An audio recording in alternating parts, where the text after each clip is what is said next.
13, page 14, page 15. Yes, Honorable Frank Afriye. Speaker, thank you very much. A very minor error that deserves to be corrected, Speaker. Page 14, item 2, that's under the subheading attendance. Roman number IX, number 9. The name for the honorable member in the person of Mrs. Mavis Nkansa Buedu has been wrongly spelled.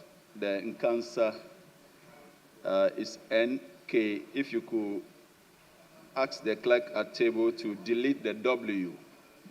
I noticed she hasn't settled down yet, so Speaker, I have to do this for her.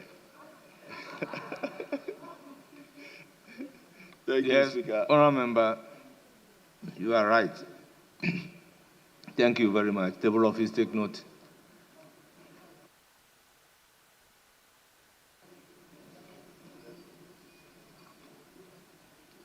Page 15.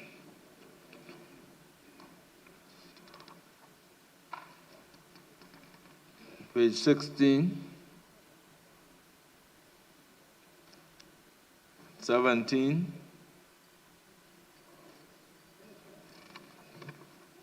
18.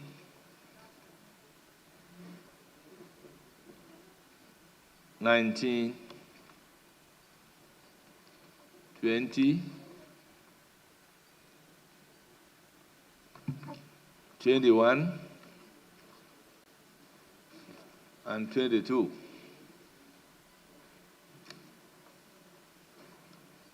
Honourable members, the vote and proceedings of the 18th sitting dated Thursday, 26 June 2025, as corrected, is hereby adopted as a true record of proceedings.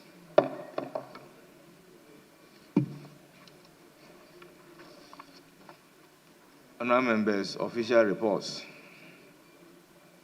of Wednesday, 18th June 2025.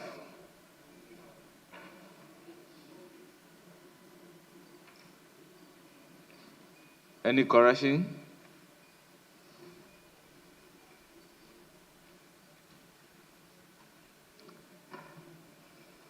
Honourable members, in the absence of any correction, the official reports of Wednesday, 18th June 2025 is hereby adopted as the true record of proceedings.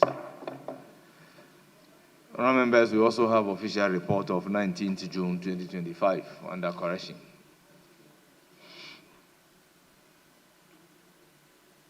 Honourable members, any correction? In the absence of any correction, the official report of Thursday, 19th June 2025 is hereby adopted as the true record of proceedings.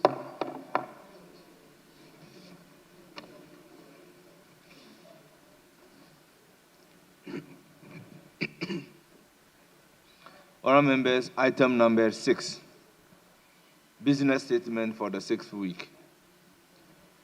Chairman of the Business Committee.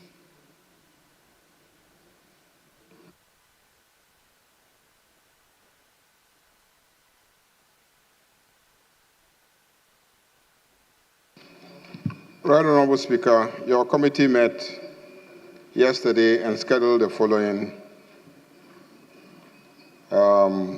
business for the week ending Thursday, 3rd July 2025. The report is submitted as follows. There may be formal communications from your good self, Right Honorable Speaker. 27 questions, 3 are urgent, 24 are oral, and they affect the Ministries of Health, Fisheries, Local Government, Sports, Roads and Highways. Statements may be made under Order 91 and 93. Bills, papers, and reports may be laid and taken. Motions and consequential resolutions may be taken.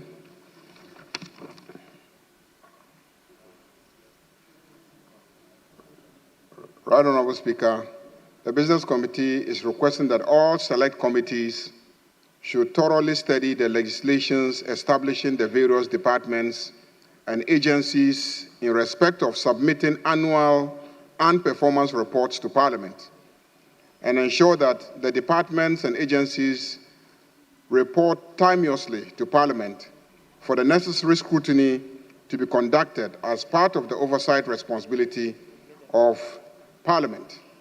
The Business Committee has noted that there are 32 outstanding referrals currently before the committees. In view of this, the Business Committee is requesting all chairpersons of committees to take note of the backlog of referrals and report to the House. Outlined below is the list of committees and the number of referrals pending before them. We have the Finance Committee. There are 5 referrals to the Finance Committee. Public Accounts Committee has 2 referrals. Committee on Public Administration and State Interest has 2 referrals. Committee on Independent Constitutional Bodies, 3 referrals. Committee on Lands and Natural Resources, 2 referrals. Committee on Constitutional and Legal Affairs, 3 referrals. Committee on Food, Agriculture and Cocoa Affairs, 2. Committee on Youth and Sports, 2. Committee on Works and Housing, 1. Committee on Roads and Transportation, 2. Committee on Trade, Industry and Tourism, 1. Committee on Employment, Labor Relations and Pensions, 1. Committee on Subsidiary Legislation, 5. Committee on Local Government and Rural Development, 1. So in all, we have 32 referrals pending before committees. Committee chairpersons and the clerks of the committees are asked to expedite action to bring their reports here, and let us take those reports. The Right Honourable Speaker, following the statement made by the Honourable Member for Laura on Tuesday, 17 June 2025, on the passing of 7 students who drowned while crossing the Black Volta River, the Chair directed Minister for the Interior and Minister for Energy and Green Transition to brief the House on the measures being taken to prevent the recurrence of a similar incident. The Business Committee has accordingly scheduled the Ministers concerned to brief the House on Wednesday, 2nd July 2025, on the subject matter. Right Honourable Speaker, in accordance with Order 2162 and subject to Order 67, the committee hereby submits this report for the adoption of the House. Thank you, Mr. Speaker. Honourable Member, the business statement has been presented. It is now for your comment.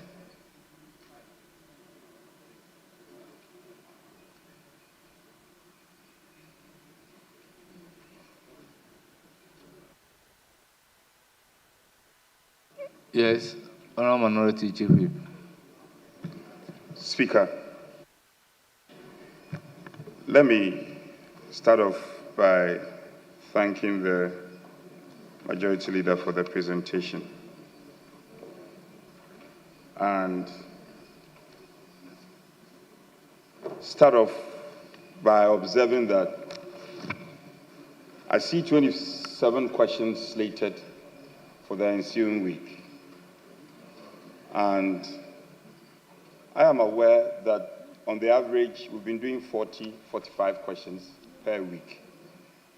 In the face of the fact that we still have some outstanding questions, i.e. transport, and today I'm reliably informed that we have to suspend the questions scheduled for today for a reason I think Speaker wouldn't want to go into.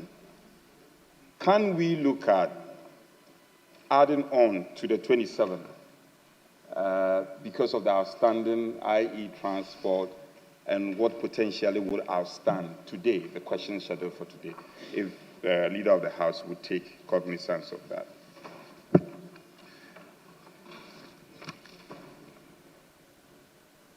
Speaker, for the past 3 weeks or so, we've been speaking to the need for mining lease agreement, specifically the Goldfields Daman mining lease agreement to be brought to this House. I don't. Leader, with respect, I don't. I'm only doing my patriotic engagements. And the Leader has agreed to this. 3 weeks now, we still don't have the Daman, Goldfields Daman mining lease agreement being brought. What is the reason? Why? I don't understand. This is a constitutional call. Why is the executive turning a blind eye? What is there? What is in that particular agreement that they cannot bring it for us to assess? What is there? I'm wondering loudly, what is in the Goldfields Daman mining lease agreement? So I plead. Majority Leader, I see you taking notes. Please take notes well. And I hope your pen is writing. Please take notes. We will expect it at least next week. Let's have it brought. Speaker, item 4, referencing the business statement, item 4 on referral. Leader, I commend you for making space for it. However, as I do recall, the referral back and forth between myself and the Honorable Chief Whip, we brought in the angle of the Ministry of Transport, because transportation on all the major water bodies in the country is under the purview of the Ministry of Transport. The black voter, the white voter is under the purview of the Ministry of Transport. Now, I see specific mention of the Interior Ministry and the Energy Ministry. Yes, the Energy Ministry, because the Honorable Dafemeko had made the point that there is an exacting cost in terms of the provision of, life jackets. However, we can't take out Ministry of Transport. It comes under their purview. So may I suggest to the Business Committee and the leader, the chair of the Business Committee, he should exercise his discretion for us to add the ministry. We could even take out the Energy Minister and rather add the Minister for Transport. I think that would be more relevant in terms of portfolios that should be called to come and brief the House. But I commend him for making space for it. Speaker, we've read an official report from the University of Ghana of a limited incidence of COVID-19. The University of Ghana have had a course to put out an official release. We don't want to dread what the country went through some time back. And so let's make hay while the sun shines. And I place this call right in front of the respected leader of the House, that we should make an arrangement and get the minister, the sector minister, Honorable Akando, to come and do the needful. We've also read, the Bank of Ghana has dismissed a number of over 100 of their staff. This is a public matter of interest. At the committee of the whole, it will not be out of place for the BOG boss to be here and tell us what the situation is. This is about the people of this country, and it's a matter that should not be treated lightly. The finance, we've heard that the decision has been rescinded. We want to hear officially from the BOG boss at the committee of the whole. Leader, I've engaged you privately. You keep assuring us, and I commend you. You are doing well. Some of the payments, you are doing well. But, Speaker, I see I get your attention. The ex-checker must come here. We are told he's out of the jurisdiction, but he should be programmed to be here at the committee of the whole. Members' morale are low. Apart from that, there are other important matters that should be dealt with. We can't talk about them in plenary. So let's schedule Honorable Atufos in one of our own. These days, he has not been coming to the House. I don't know why.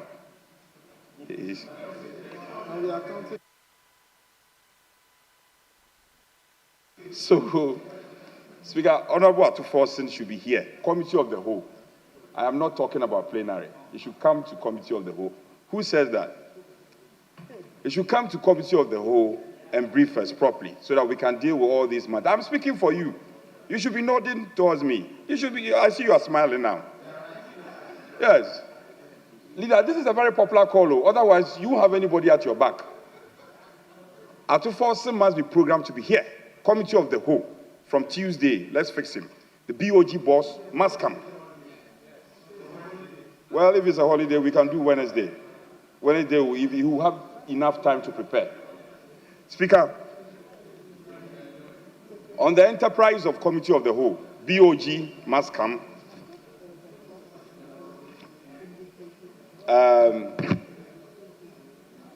The finance minister must be here.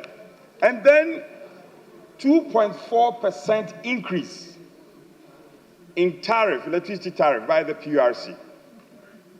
Speaker, if you reference the last budget, page 53, it's there, explicit.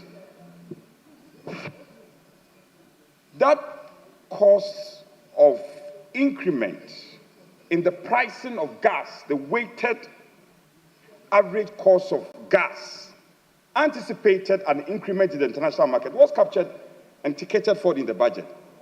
So the indicators are taking a nosedive. Inflation is going down as you pride yourself. Exchange rate is going down as you pride yourself with. And these are important indices that we use in the pricing of tariffs.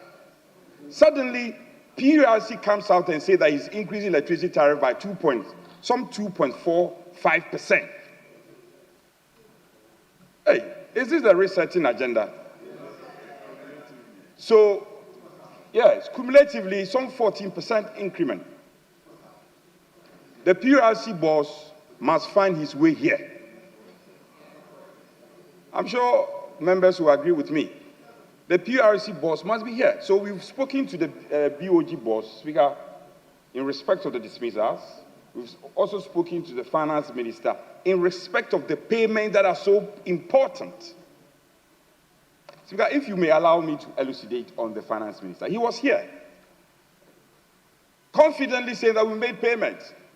80% of DACF payments will be sent straight to the assemblies. He said it has been sent. So I have checked. I see the majority leader is taking note copiously. Nasikanu, where is the money? To it, where is the money? All the assemblies, the accounts have not been credited. Yes. We've not paid. The assemblies are crying.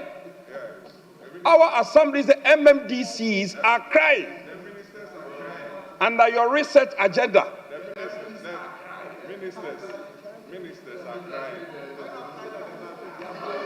So, Backbenchers are crying. backbenchers are crying. Front bench, they are crying. Ministers are crying. Pablo, what's his name? What's his name?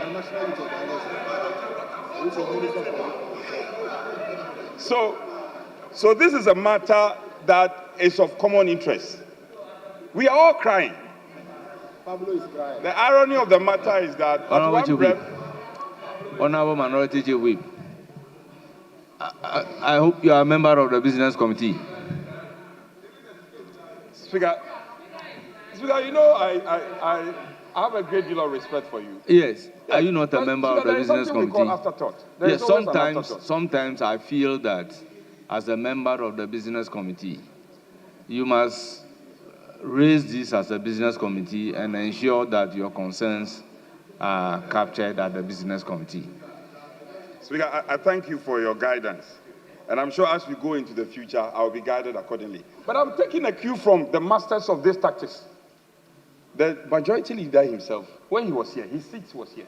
I think he sat, yes. He was the master tactician. So we are only learning from him. Because we got the PRC boss should be shadowed duly, and so that we'll be able to deal with it.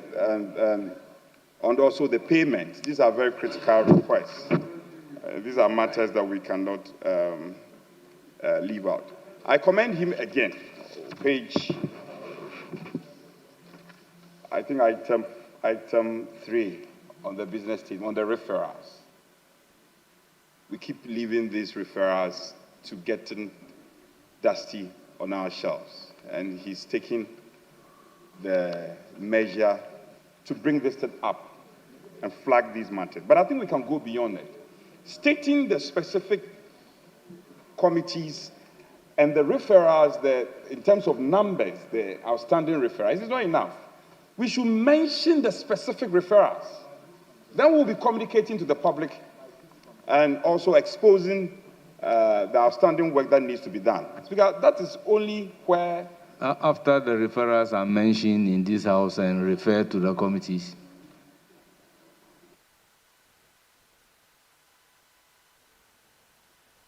Speaker, it was a decision at the Business Committee that we should get specific in terms of the outstanding. And I'm saying that, yes, the majority leader has ensured that that is captured. But, right, for instance, Finance Committee, outstanding 5. That is not enough. What is the referral?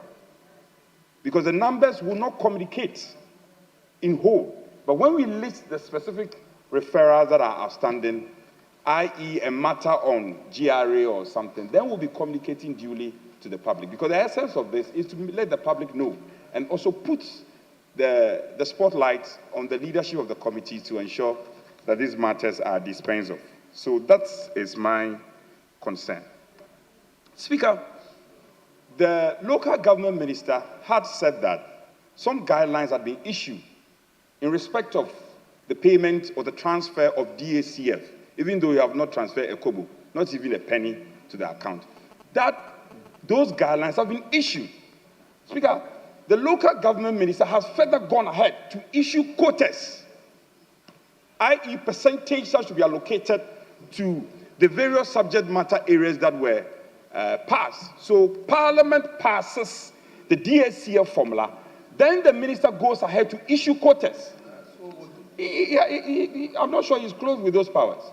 Yes, the Local Governance Act 936 gives him the mandate to issue guidelines, but it doesn't give him that mandate to give quotas. We are told Cabinet has taken that decision, and the minister is ferrying that decision, limiting the assemblies. That matter cannot be left unspoken about. So, Committee of the Whole, either Committee of the Whole or the local government minister, who is one of our own, should come here and justify why quotas were given to the assemblies. That is wrong. Speaker, these will be my initial observations, and I'm hoping that the respected leader will be able to deal with these matters as he has often do. I thank you, Speaker. Yes, Honorable Buama. Thank you very much, Mr. Speaker. Mr. Speaker, I can see the Minister for Roads and Highways has been programmed to appear before the House in the ensuing week. Mr. Speaker, I just want to bring this to your attention. I'll read this to you. That statistics compiled by the MTTD of the Ghana Police Service and analyzed by the National Road Safety Authority shows that 1,207 commuters were killed between January and May this year on our highways. Motorcycles, despite carrying fewer passengers, accounted for the highest number of fatalities, killing 582 people, representing 45.9% of all road deaths. This publication by the News Center. This morning, I also read a piece from our former colleague for Kumbungu, Honorable Ras Mubarak, who stated in his write-up that in 2024, we lost about 2,000 of our own through road traffic accidents. 2,000. That's a huge number. A couple of days ago, the Interior Minister was here, and the House graciously approved the Public Holidays Act, which is to be assented by His Excellency the President. The Speaker, all to increase domestic tourism. Lately, I don't know the number of MPs or high-ranking officials who drive on some of these highways. So I want us to take this as a matter of urgent importance to also ask the Minister for Roads and Highways and his counterpart, Joseph Nipia, the member for Saboba, to brief the House on steps towards the dualization of some of these highways, Accra to Techiman, Accra Flao, Accra Takrade Elubo, to improve upon our road networks and also increase people's quest to use the highways, because not too many people can afford airfares, and it's becoming too dangerous. To lose 2,000 people through road accidents is a serious matter that must be looked at as a House. And I call on you, Mr. Speaker, rightly so, to ask the Minister to brief us on some of these important developments. I thank you very much. Yes, Habib. Thank you, Mr. Speaker. Mr. Speaker, my first question, I think, supposed to be directed to the clerk at table, but because they are unable to answer, I'll direct you to the majority leader and the leader of government business. Mr. Speaker, if you take our vote and proceedings of today, the one that has been approved on page 3, item 114, members present yesterday. 114, we have forcing the finance minister. Mr. Speaker, I don't know, yesterday we are all aware that the finance minister was not in the chamber. So on what basis will his name be captured as members present? That is why... Not businesses. Mr. Speaker, Honorable I'm Habib, asking the majority leader. Honorable Habib, that is why the order paper creates an opportunity for votes and proceedings to be corrected. And sometimes when you notice a correction like this, all you need to do is to draw the attention of the table office. Now, how does that feature into the business statement that we are considering? All right, Mr. Speaker, I take a cue from you, and I'll move to other issues. Majority Leader, I've been asking these questions for the past 3 weeks. When are we expecting the mid-year budget? And this is so important because many of your ministers in answering questions, even the education minister, said when the mid-year budget is presented, 1 or 2 or other items would be done. The nurses that the Committee of Parliament met, Health Committee, pleaded with them, and the majority leader was there, to the effect that they needed some kind of increments in their salaries, are also expecting the mid-year budget to create a space for them. So I would like to know from the majority leader when we should be expecting the business statement. And Mr. Speaker, the mid-year budget rather. And Mr. Speaker, we, out of the blue, a midnight passage of an e-levy from the majority side. And then subsequently, we were told that its implementation has been suspended or so. If the majority leader could program the minister responsible for energy to brief the House on what basis the implementation... Honorable Deputy Whip, on the issue of e-levy, I am not aware of the passage of such levy in this House. I'm, however, aware of the energy sector levy. To the extent that your question is based on e-levy, you are completely out of order. Mr. Speaker, to reframe, in the 8th Parliament, we passed the electronic transaction levy. That was what it was called, electronic transaction levy. But our colleagues now on the right abbreviated it by calling it e-levy, even though there was nothing like that. So energy sector levy. The energy is also with a capital E. So if I also attempt to call it energy sector or Dumso levy or Well, e-levy? I know the abbreviation to be ESLA, rather than e-levy. Okay, Mr. Speaker, I take you to ask if the chairman of the business committee could program the minister responsible for energy to brief the House on the basis why we are being told that the implementation of the energy sector recovery levy has been suspended, and if there are plans to even repeal it completely, because because there are serious consequences on the suspension of the levy, and if they can consider repealing it, because it will put a lot of burden on Ghanaians. Mr. Speaker, to also ask the leader of government business, the President of the Republic promised Ghanaians that he was going to give us 16 ministers. He has given us 56.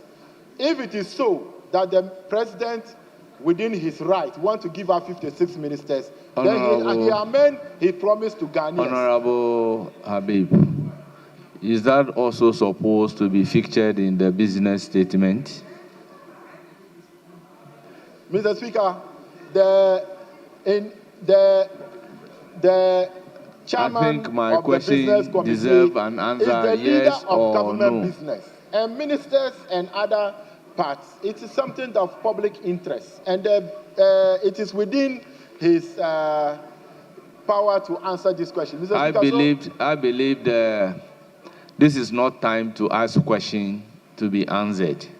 This is time for comment on the business statement.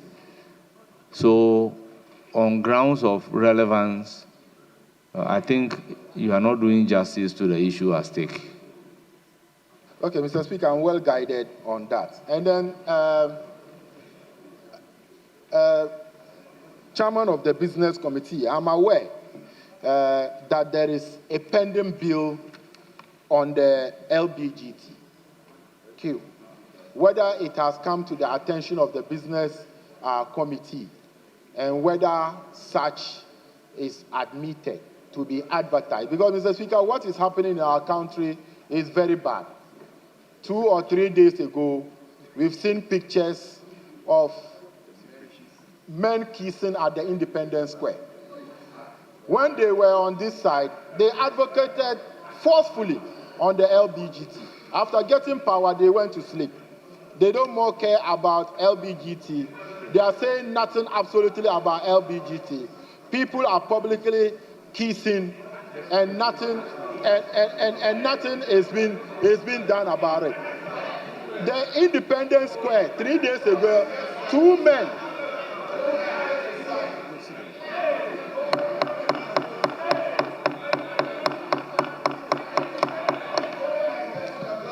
Honorable Habib, the LGBTQ bill that was passed by this House, that never got assented, was a private member's bill.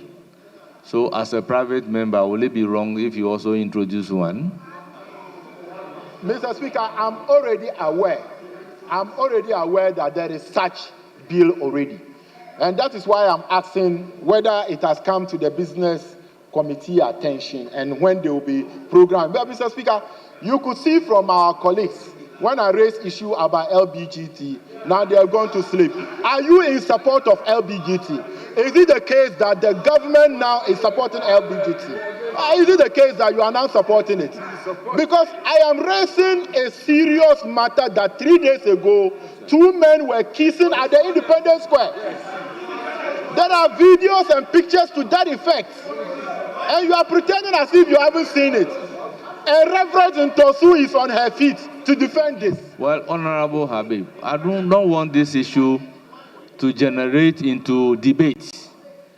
Other than that, somebody may get up to say that the LGBTQ bill that we have passed, if it has been assented to, 2 men will not have been kissing at the Independence Square. So let's deviate and make comment on the business statement. We don't want debate. Mr. You see, Speaker, we don't want debate. Mr. Speaker, I'm guided, and I don't want to believe that the Speaker Yes, have started no, debate. I'm saying that we don't want debate. It's a comment on the business statement. So if we deviate from commenting on the business statement to talk about issues not related, not emanating from the business statement, we may be generating a debate in the House. That is what we should try and avoid. Because we all know the incidents of the LGBTQ bill that has been passed by this House. So please, move away from that. Mr. Speaker, the President of the Republic, His Excellency President John Dramani Mahama, earlier this year made a statement to the effect that, yes, the LGBTQ government will be part of the sponsor. So majority leader and the leader of government business. The leader of government business. Is there any indication from the government to bring an LGBTQ bill? Mr. Speaker, I'll move away from that. And then the last time, the Chief Whip discussed about how people were sacked from various government agencies and ministries. And we heard about 100 workers being sacked by BOG, and we are getting another information that they'll be reinstated. Is it if the minister responsible for labor relations can be programmed, whether there are other plans just like what BOG did in terms of reinstating these 100 workers, whether other agencies like GRE, of which the board chairman is the deputy majority leader, to also reinstate people who were unlawfully fired. Mr. Speaker, we are setting a very bad precedent in this country.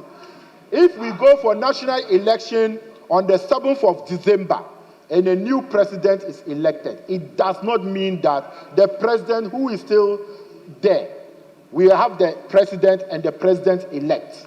So the government still have a mandate of the people until there is a swearing in on the 7th of January. So it cannot be the case that any action taken by that government from the 8th of December in an election year to the time that the new president will be sworn in, any action that they take, it needs to be either people are dismissed or people. It is a bad precedent we are setting for the country. So Majority Leader, kindly schedule the minister in charge of employment and labor relations to brief the House about those who were dismissed and if there are plans to bring them back.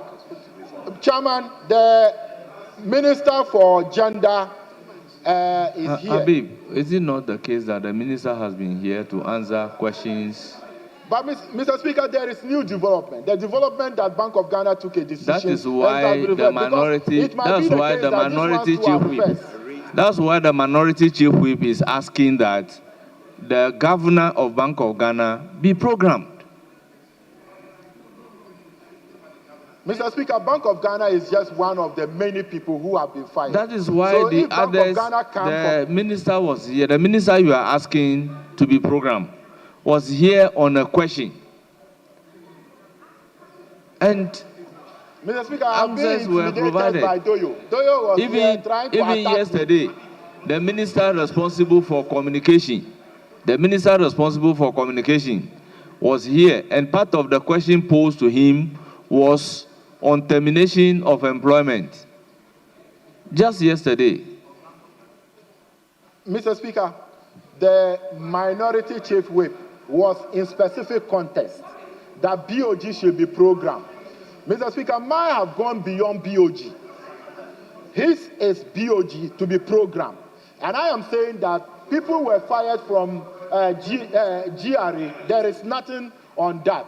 People were dismissed from health, nothing. So if you program the minister, whilst BOG is reversing their appointment, these sectors might also review their decisions, which we are not in the know. But a brief to this House will go to confirm whether those people are still employment get terminated or they are also being reinstated. And Mr. Speaker, my last point to the Minister for Gender. You responded to a question here with regards to termination of contracts of school feeding caterers. And then you said that you pay them the term that you are owing them, but you are doing your question is going to... No, I'm telling Majority Leader to program her. Majority Leader of Government Business, to program her, to brief us on the basis that these same caterers were paid by her, and on what grounds is she now doing auditing to pay them again? Because you have paid them before when you resumed the work as the Minister for Gender. Now you refuse to pay them, and your basis is that you are doing another auditing. The same people, the same caterers, and the same thing. I thank you, Mr. Speaker. And Majority Leader, let me conclude. Our offices, members' offices, many of the ACs are not working. Some of their floor tiles is a problem. The lift is not working. And sometimes you go to the MPs' lifts that they put the sticker MPs. You will not even have the opportunity to enter your own lift. It is always full. What measures are you putting in place to address these issues? I thank you, Mr. Speaker. Honorable Habib, I think the last one is a housekeeping matter.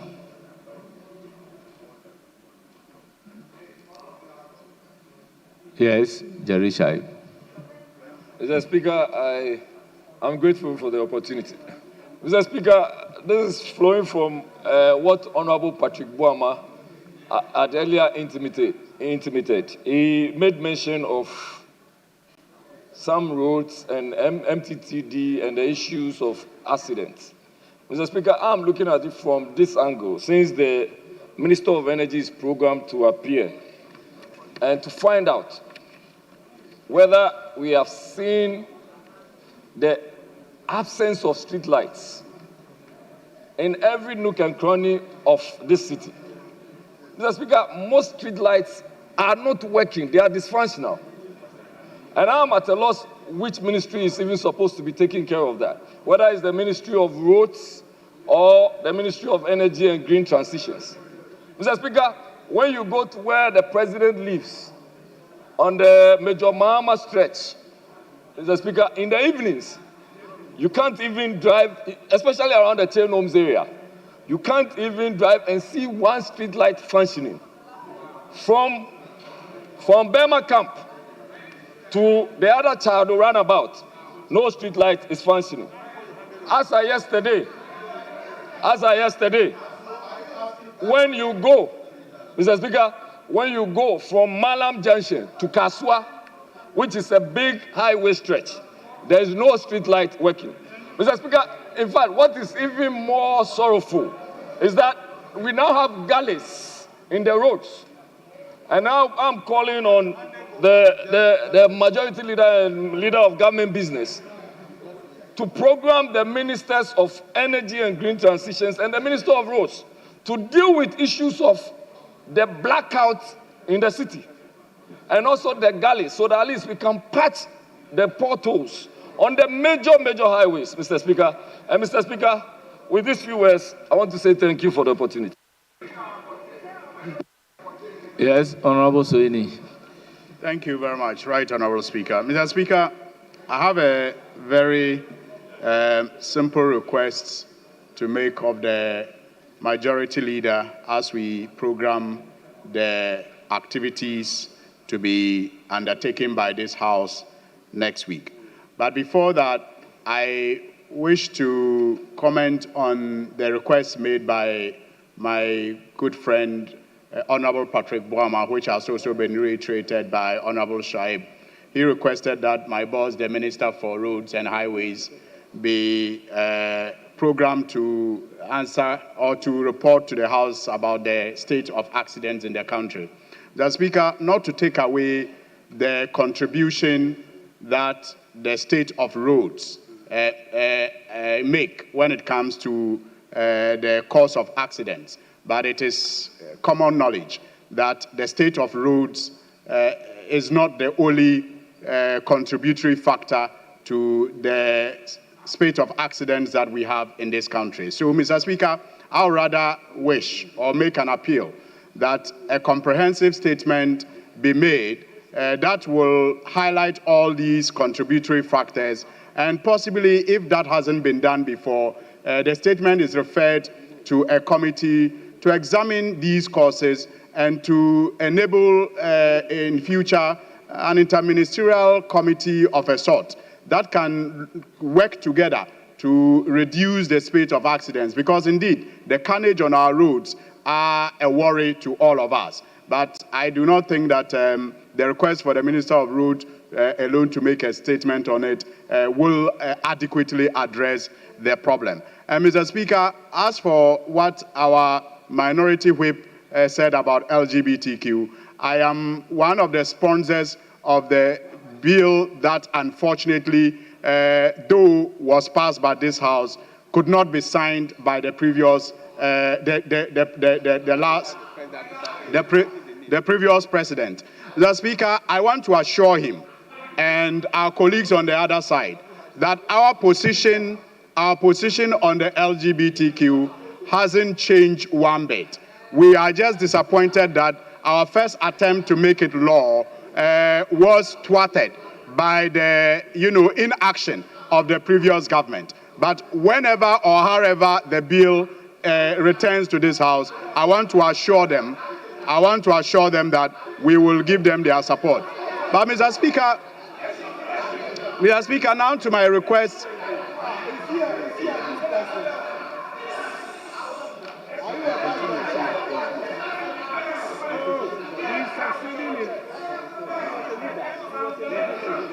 Mr. Speaker, one more time, I want to assure our colleagues that we in the majority side... Please, kindly resume your seat. Kindly resume your seat. Kindly resume your seat.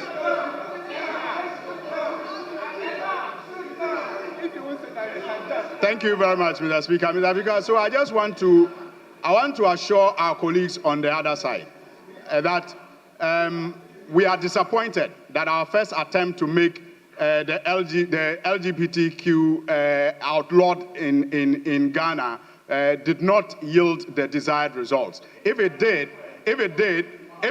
perhaps the Independence Square casing they are talking about would have been considered unlawful now, and the people would have been arrested and punished.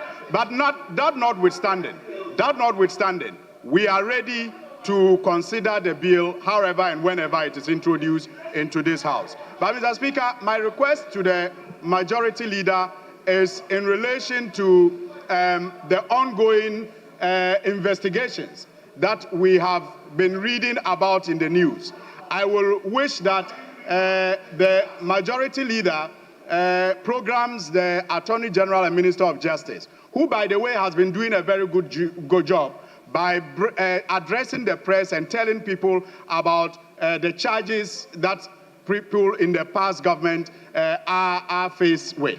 But I think it will be necessary for this House to also be briefed on the state of oral now. I think that the nation deserves to know, as representatives of the people, we need to know the investigations that are conducted, into what cases, and which people are undergoing investigations now, and when they will be going to court. So, Mr. Speaker, I plead with the majority leader to consider inviting the Minister of Justice and Attorney General to brief us on the very, critical cases that are being considered now. Thank you.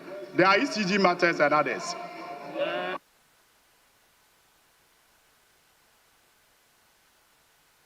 Honorable Nyindam, you have the floor. Thank you, Right Honorable Speaker.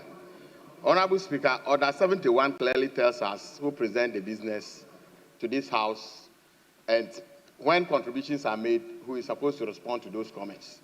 But if an honorable member gets up and gets opportunity to also say something, and he turns up responding to issues that have been raised, but members from the other side, I think that, Mr. Speaker, it is not fair for us to set bad precedent on this floor.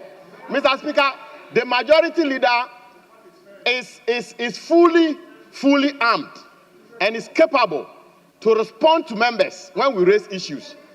So I don't see why my good friend will take the work of the majority. I don't know whether you are setting a coup to overthrow my good friend.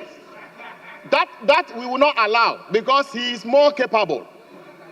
We won't allow that. So please, let's all take a cue from that. But I sincerely believe that the majority leader is capable. Mr. Speaker, I just want your guidance on this matter, such that we don't set precedents in this House where members will ask questions and members from the other side will be responding. I don't think that is the way to go because the majority leader has the powers and we want to take his word, not the other members' words. I think we are all getting it wrong.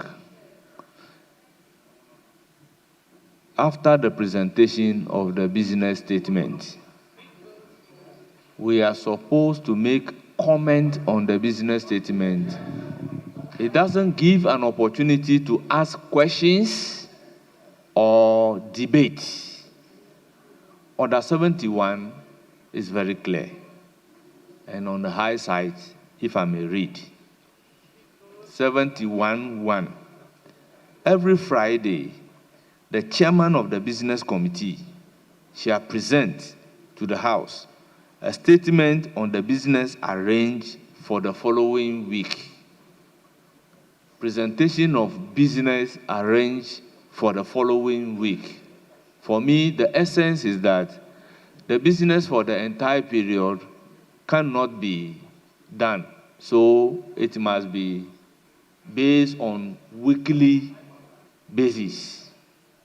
That doesn't mean that a business not slated for that week would not be done. That is why I feel we are getting it wrong.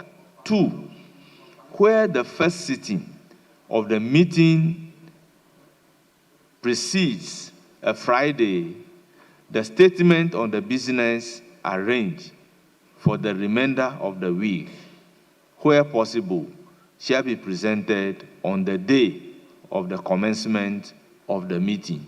3, the chairperson of a business committee may present a supplementary statement as determined by the committee. So, honorable members, based on this particular rule, what we are doing, is it within the ambit of the rules?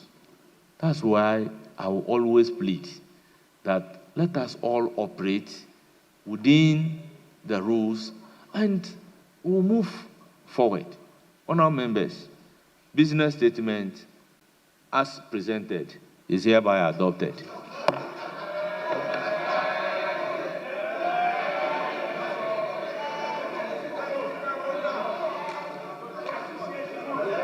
Yes, Majority Leader. Yes, Majority Leader.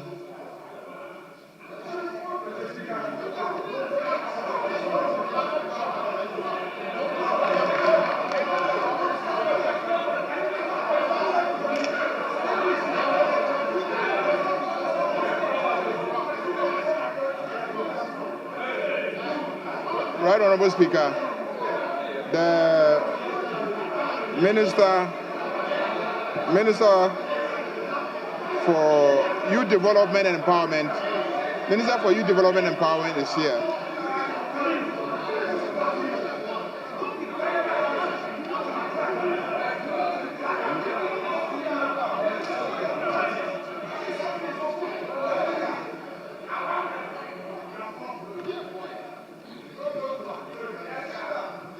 Honourable members, let's make progress with all due respect. Honourable members,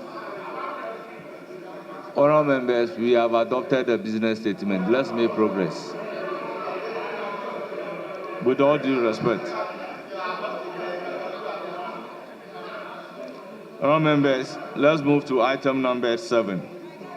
7B. The minister is seated. 7B is standing in the name of Osahin Alexander Komina Afanyo Markins. You have the floor. Minority Leader, you have the floor.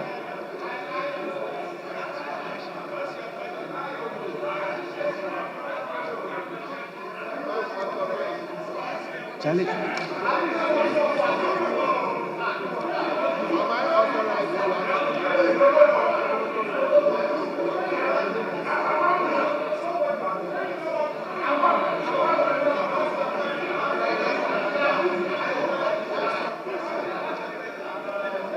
Honourable Member, you have the floor.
All members, kindly resume your seats. Please resume your seats. Please resume your seats. Let's hear the Minority Leader.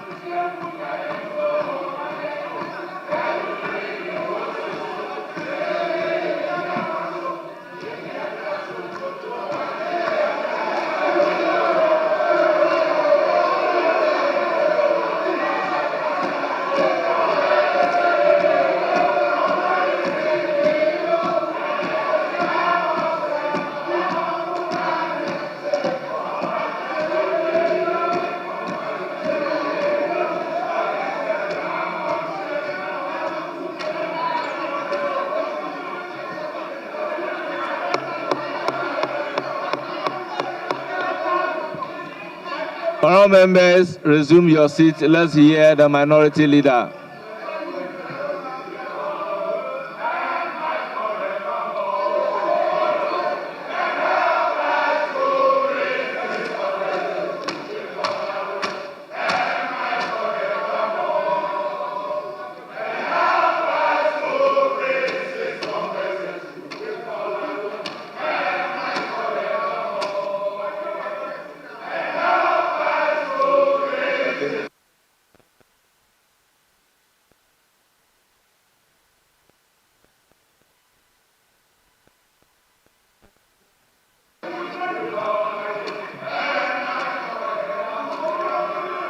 Honourable members,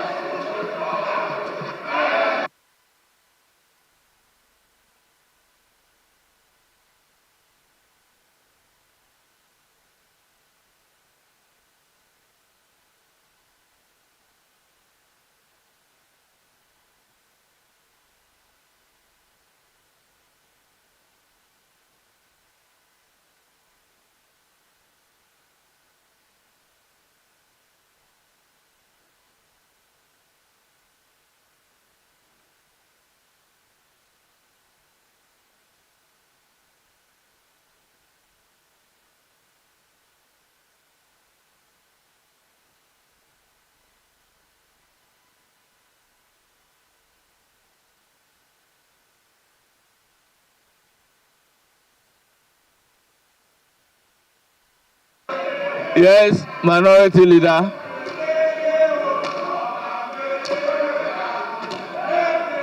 Minority Leader.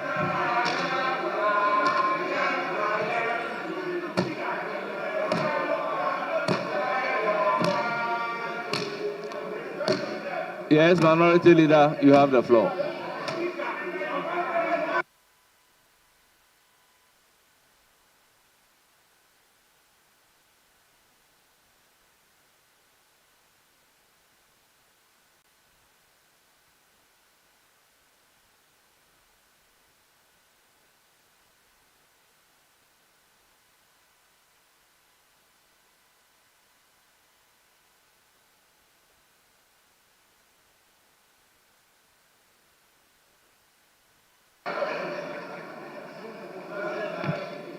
Speaker, with respect, thank you for recognizing me. Mr. Speaker, I was up on my feet to draw your attention to the fact that colleagues behind me were up to make inputs in the business statement. Mr. Speaker, the rules of the House governing this particular exercise provides, and with your leave, I would want to quote it and read it in extenso. 71.1. Every Friday, the chairperson of the business committee shall present to the House a statement on the business arranged for the following week. 2, where the first sitting of a meeting precedes a Friday, the statement on the business arranged for the remainder of the week, where possible, shall be presented on the day of the commencement of the meeting. 3, with emphasis, the chairperson of the business committee may present supplementary statements as determined by the committee. Mr. Speaker, the document that we have before us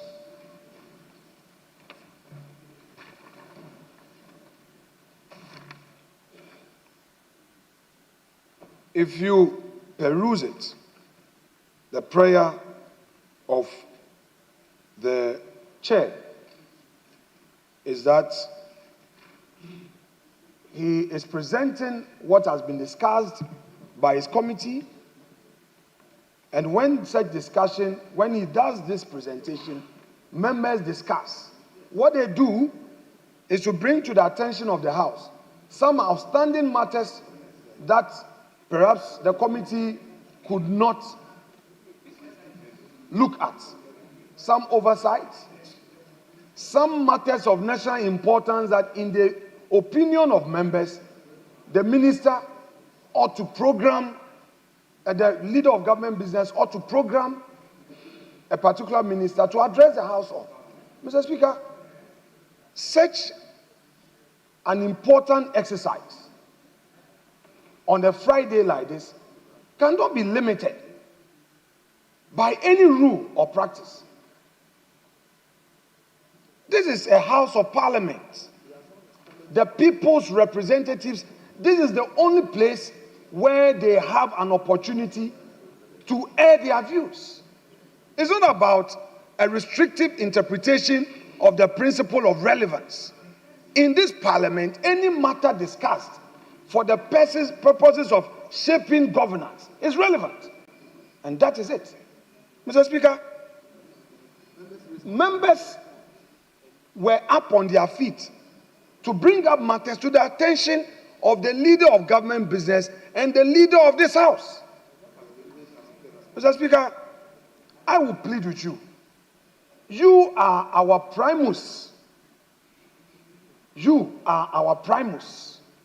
Once you assume that chair, Mr. Speaker, in all humility, and I say so with the very modesty in me, you are not on any side because you are the presiding officer. And we elected you as the first amongst us to be there. Mr. Speaker, I will plead with you. I will plead with you that although you made your order that the leader of government business should call for the next business and that you've closed that chapter, Mr. Speaker, please review your decision and allow members to make their input. I came to this chamber prepared. I have a number of issues that I have painstakingly written down to bring to the attention of the leader of government business. These matters must be brought to the House for him to respond and program whoever it is to come. Honorable Member Honorable Suhini rose on his feet and raised some important matters. He spoke about ORA, that he wants government, the leader of government business, to program the Minister for Justice and Attorney General to come here instead of holding press conferences outside. He wants him to come and address us on the state of ORA, which is a good point. Why would he have the chance to speak and members here will not have the chance to speak? So, Mr. Speaker, I would end by saying that please, the 7 members who were on their feet, kindly allow them to make their point, leader of government business to respond, and we can bring closure to this matter. This is all I pray. Thank you.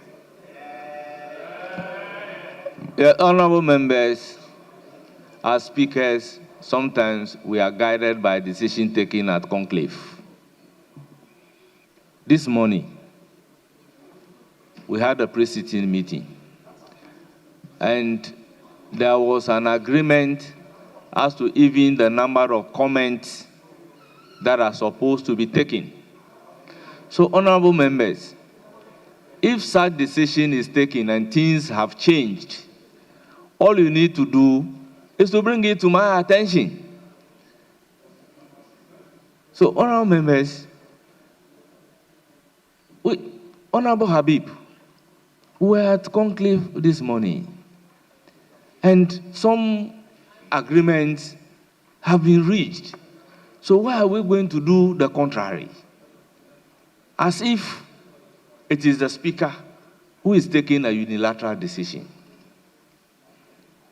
Honorable Majority Leader, Honorable Minority Leader, Honorable Minority Leader.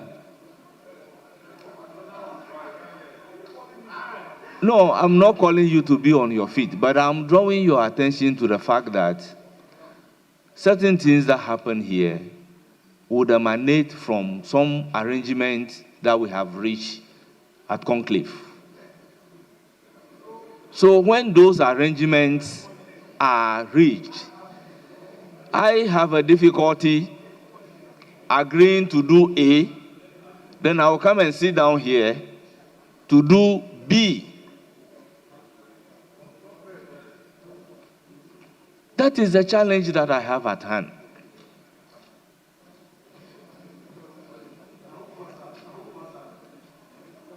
Even we have agreed as to the number of questions to be taken.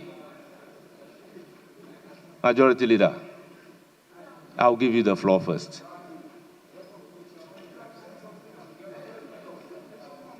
I'll give you the floor, Habib.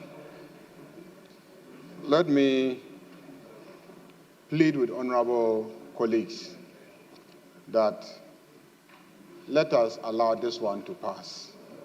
It's an appeal. It's an appeal I'm making to all of us. An appeal I'm making to all of us.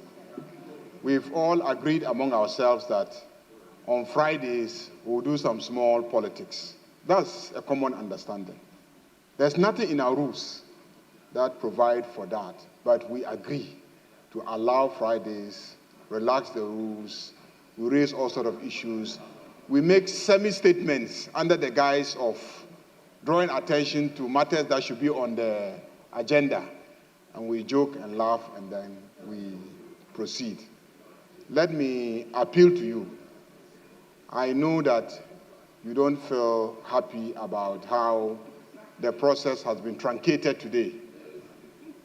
But this morning we had agreed that because today is Friday and we intend to always close early on Friday so that we can start departing early to our constituencies, we shouldn't go beyond 2 o'clock. That was what we had agreed among ourselves. And I remember that when we were having a banter about it, one of us in this chamber told the Speaker that it will be your responsibility to manage the time and make sure that we actually operate within the 2 o'clock rule. And when we were leaving the conclave, that person also made it very clear that the discussions that took place never took place. Oh, I haven't mentioned your name, Habib. Why are you laughing as if? Why are you laughing as if? Habib, why are you laughing as if you are the one I'm talking about? Habib, why are you laughing as if you are the one I'm talking about? But there was an agreement to do our usual Friday politics, and then we can. In fact, we even agreed that there should be no questions. We agreed that there should be no questions so that we can close early. We agreed there should be no questions, but we should allow members to do their usual Friday politics. That's why, as you went on and on, I never tried to interrupt or restrain anybody. So I'm pleading. This one is, I'm pleading with my colleague, the minority leader, that the protest has been adequately registered. We can take that on board next Friday in the way that we manage business statements. So it's a plea. If you could allow, ask your question. In fact, we didn't want to ask questions, but because the question has been asked by no less a person than you, the minority leader, we insisted that the minister will make an exception for your question so that we can close early. But, you know, my plea is that let's let sleeping dogs lie and let's proceed with business as indicated by the Right Honorable Speaker. This is an appeal to my friends on the other side.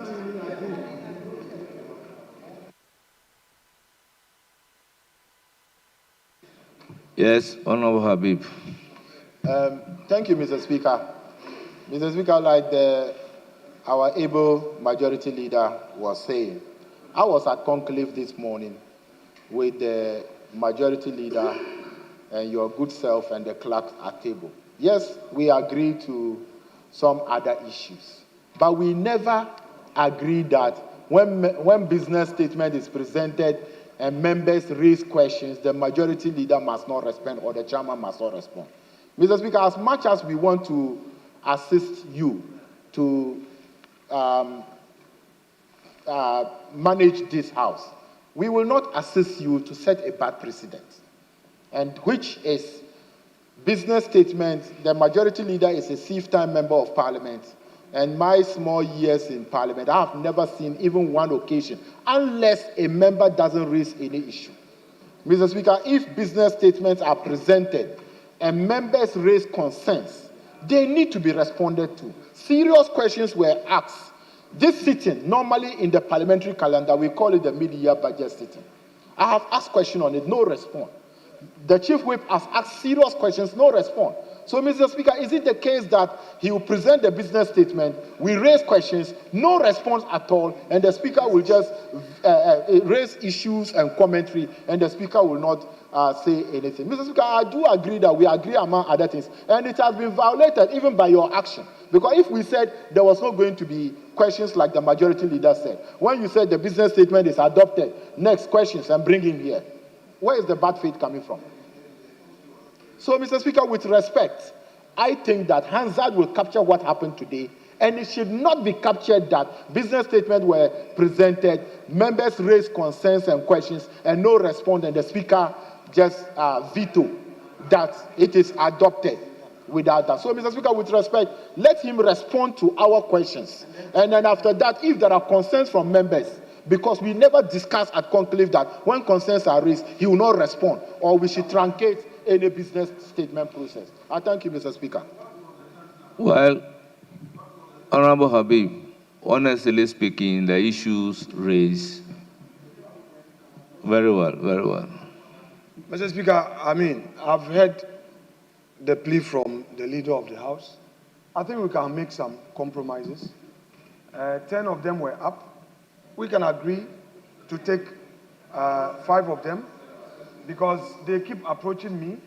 The ranking for trade member for Gambaga and Nalerugu also has some issues. So let's take the limited 5 just to assist you so that the leader of government business can come and respond. Well, Majority and Leader. then after that, Majority Leader. can take the question.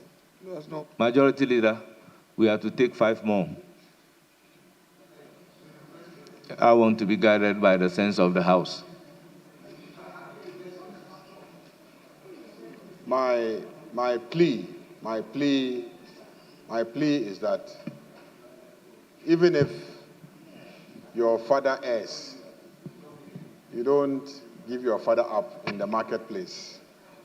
So my plea is that my colleagues on the other side, let's accept the ruling of our Speaker today.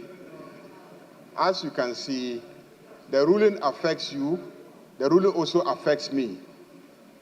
The ruling affects me because we know the practice. Majority Leader, if we are masters of our own rules, Yes. if you are amenable taking 5 additional comments on the business statement, I do not mind. Well, if the Right Honourable Speaker does not mind, I don't have a problem. Very well. Mr. Speaker, a number of us, about 5 people, have already raised questions. Can he respond before they now answer? Well, let's take all. Okay. Mr. Speaker, Let's my application is to you, but I don't know why you are saying no. You don't have the power to that decision. The one who has the power is the one I'm addressing to, and I don't know why you are just saying that. No. Yes, Honorable Befi, you have the floor. Thank you very much, Mr. Speaker. Thank you, Mr. Speaker.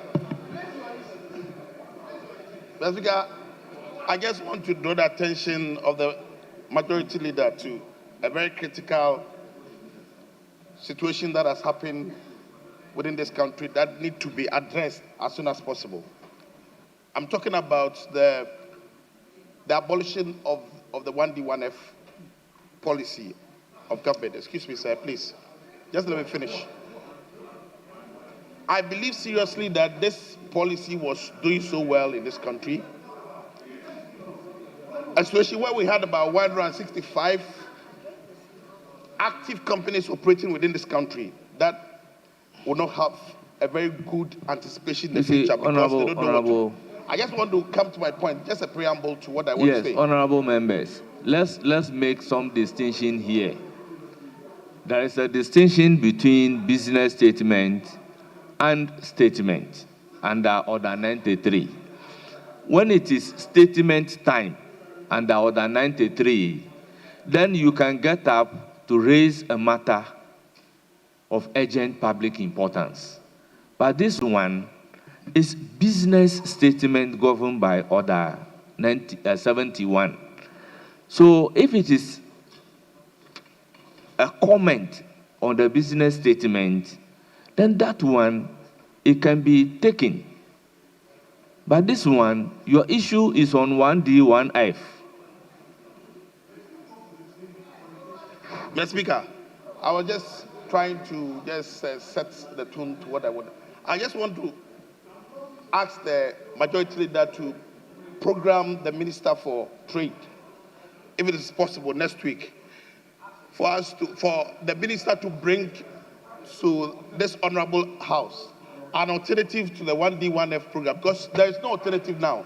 It was only announced in the budget that they would like to bring a policy they call the feed industry, but we haven't received any substantive arrangements and elaboration on the policy. So if the Minister can come to the House to brief us next week, it will be very appropriate. I just want to draw attention. That's all I want to say in the business statement next week.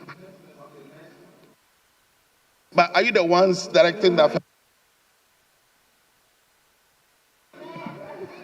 Yes.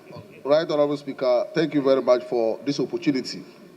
Mr. Speaker, there is a very important issue that has come up some few days ago that I was expecting the business committee led by my senior brother to factor it and get the health minister to the chamber to update the House as to what the issue is. Mr. Speaker, what is the issue here?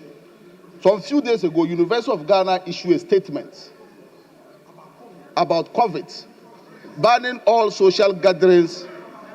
Mr. Speaker, who has raised the issue? Who has raised the issue? Mr. Speaker, nobody has raised the issue. Honorable member, that was the very issue raised by the minority chief whip, Honorable Anodombre. Mr. Speaker, Honorable Anodombre has raised that particular issue. Mr. Speaker, because of the importance and the emergency nature of the issue, that is why I'm trying to echo what the honorable leader said. Mr. Speaker, if you look at this issue, it's a very, very important issue that we need to get the health minister to respond and update the country as to whether COVID is back or COVID is not back. Mr. Speaker, yesterday I went for a program in the evening. In the program, when I got there, everybody was wearing nose masks. So okay. This issue Honorable is bringing member, you fear. want the health minister to be programmed. Yes, Mr. Thank you very Speaker. much. This issue is bringing fear and panic in the country. Thank you very much, Mr. Speaker. Yes, honorable member. Thank you, Mr. Speaker. Mr. Speaker, I would take the honorable majority leader to paragraph 4 of the business statement, paragraph 4. Mr. Speaker, in paragraph 4, the business schedule is briefing of the House. And then the majority leader is scheduling the ministers that are affected by this statement read by our honorable member for Laura concerning the students who passed on the black voter. Mr. Speaker, when we refer to Hansard for the day, when that statement was read, it will be recalled that our able minority chief whip had commented on the statement, and he called for the Minister for Roads and Highways as well, if possible, to come and brief the House about this issue. And then that was followed by Honorable Dafia Mapo, who had also raised issues with the Volta River Authority and NADMO, and for that reason, we indicated that Interior Minister should also appear. And that took us to include the Minister for Energy and then Green Transitions and to also come. But then in the business statement, we realized that it is only the ministers that were raised by the majority that are appearing before the House. And I thought it would be proper if the issue of the Minister for Roads and Highways can be added so that we can take this matter once and for all, because otherwise we'll be dealing with it in piecemeal, and that would also take time of the House. And then I would want to draw the majority leader's attention, even if possible, the officers from NADMO can join so that we can take this matter up once and for all and deal with it. And that is what I want to bring to the attention of the majority leader. Thank you, Mr. Speaker, for the opportunity. Yes, you have the floor.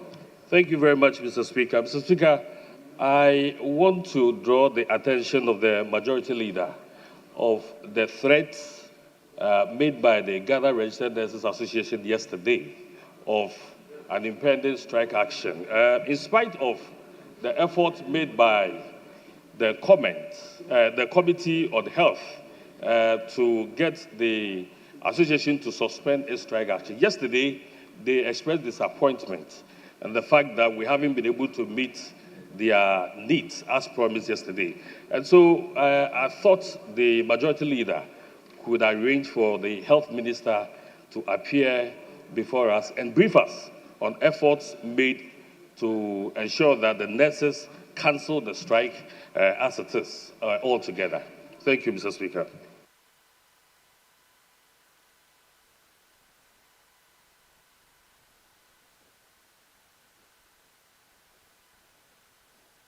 Any further comment?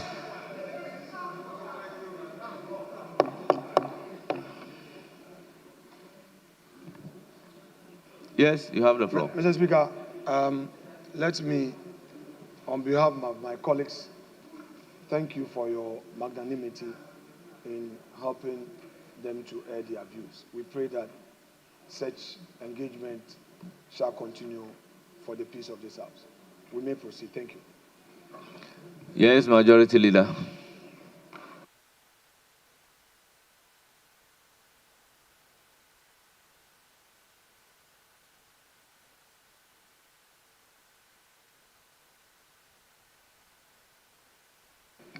Right, Honorable Speaker. On the question of mining leases, let me assure you that I will continue to push for the Minister for Lands and Natural Resources to present to this House the various mining leases that are outstanding and need to be ratified by this House. I have, in all sincerity, agreed with all of us in this House that we must have the mining leases in this House. It is an accountability mechanism because we get to see the terms of the lease and then we get to monitor and ensure that the leases are implemented according to the terms. And so it is not appropriate that these leases don't come to this House. But this didn't start today. I mean, in the last several decades, many mines have operated without their leases coming to this House for ratification. It is not right, and we must stop it. Suspension, COVID-19 incidents was raised earlier on. I've seen the Ghana Health Service statement, and the statement is very clear in its terms. It says that the World Health Organization no longer treats COVID-19 as a health emergency. Doesn't mean that COVID-19 has ended. Once in a while, there will be sporadic recurrence of infections in some places, but it is not a threat.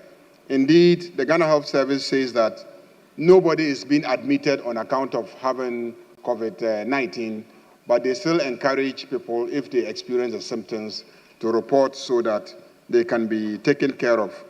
I believe the vaccinations went very far, and there's been a huge coverage in terms of vaccinations. And many of us have developed the capacity to resist, and if infected, to be able to survive when given treatment. So let's take advantage. But Ghana Health Service does not consider it to be a serious health emergency that should attract the kind of interventions that is being advocated. On the issue of the Common Fund and the guidelines, which was raised earlier. Yes, it is the guidelines that has provisions that assign quotas in terms of how much money should go for what items. I think that they were not issued by the finance minister. I have a copy of the guidelines, and they were issued by the Minister for Local Government. And the Act clearly makes provision for the local government minister to issue the guidelines. And I've seen a copy signed by the Minister Honorable Ahmed Ibrahim, Minister for Local Government, Chieftaincy, and Religious Affairs. So they are not issued by the Minister for Finance. And essentially, the guidelines say that 25% of the funds should be spent on design and construction of 24-hour model markets. So spend the money on the construction of a market. And it is our women, our mothers, our sisters, who sit in the sun in our villages, in our communities, in our towns to sell. And the minister is insisting that 25% of the money should be spent on constructing markets so that our women can have decent places to sit and engage in the economic activities that enable them to pay our fees for us to be here today. to pay for medical bills that have enabled us to survive to today. And so we are prioritizing our market women, our mothers, our sisters. That's the focus, prioritize them. That's what the guideline is saying. So I don't know if there's a problem with insistent monitoring and evaluation activities. 10% for solid and liquid waste management. These are essentially the guidelines. These are what you call quotas. I don't know if you disagree with it. What else do you want the money to be spent on? The travel expenses of DCEs and MCEs? Because we don't want a situation where the resources go to the districts and they are not applied to address the welfare and the concerns of ordinary citizens. That is why we are insisting on these guidelines and the quotas that have been allocated. And clearly the law makes provision for the minister to provide for these guidelines, and he has accordingly done so. PURC and the tariff adjustments. You call on us to invite PURC, but I think that it is the energy minister and green transition that we should be invited to come and brief the House. So we'll make arrangements for the minister to come. And when he comes, don't complain about politicization of the energy sector.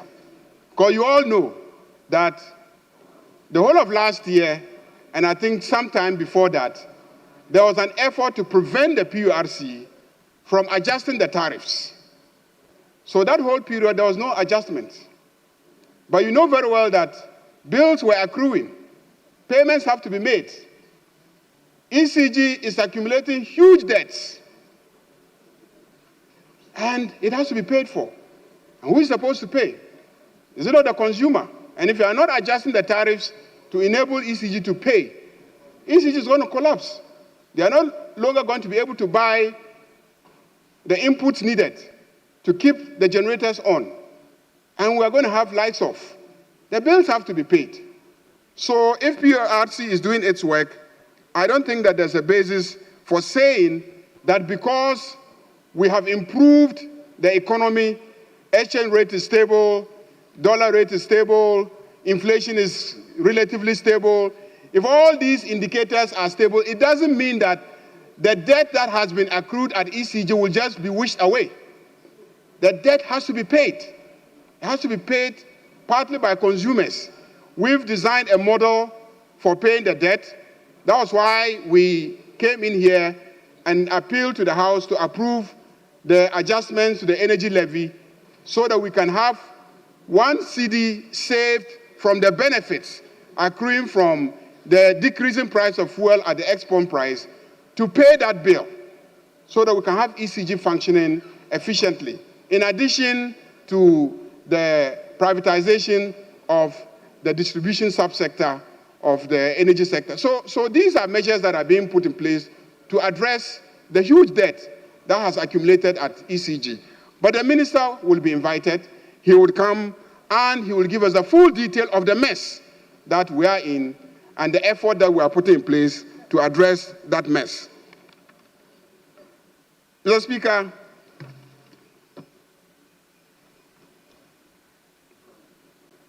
I think the other issues that were raised were road accidents. Yes, I think that the minister is coming here. The Minister for Transport will be here next week. So we just added to the list of items that the Minister for Transport will address. Mid-year budget, yes, it will definitely come. The minister is out of the jurisdiction. When he gets back, I believe he will put things in order to come and present the mid-year budget. It's a statutory requirement. Why the levy was suspended, the minister will come and brief us, but basically the levy was passed on the understanding that if it will lead to an increase in export prices, it will not be enforced. We made that promise clear that the reason why the levy is being passed is to harvest the benefits of the decrease in petroleum prices at the pump. So if we see that some global developments will create a situation where there will be an increase, we will not enforce the law. We don't want to impose hardship. This is not a government that takes pride in imposing hardship. This is not a government that takes pride in imposing hardship. Wherever we notice that hardship will be occasioned to Ghanaians, we will do whatever it takes to ameliorate it. And so when missiles were flying between Iran and Israel, and global oil prices were increasing, and we saw some indications that export prices might increase as a result, we decided to hold on with the implementation of the legislation because we don't want drivers to pay more than they have to pay. So this is the explanation for the suspension. But the minister will come and add his voice to the explanation. LGBTQ, this side of the House remains committed to making sure that LGBTQ is not part of the culture of this country. We are very clear on that. We are very clear on that. We labored to pass a legislation on the matter, and the former president refused to sign it. He refused to sign it. He refused to sign it. He refused to sign it. And I'm surprised that my colleagues on this side, at that time, we didn't hear their voices on the refusal of the president to sign it. We did not hear their voices. Suddenly, they have found their voices and want to pretend that they are the chief advocates of LGBTQ, anti-LGBTQ matters in this country. When it mattered most to fight the menace, where were you? When it mattered most, when you had the numbers and you were the majority and you were the ruling government, where were you? Mr. Speaker,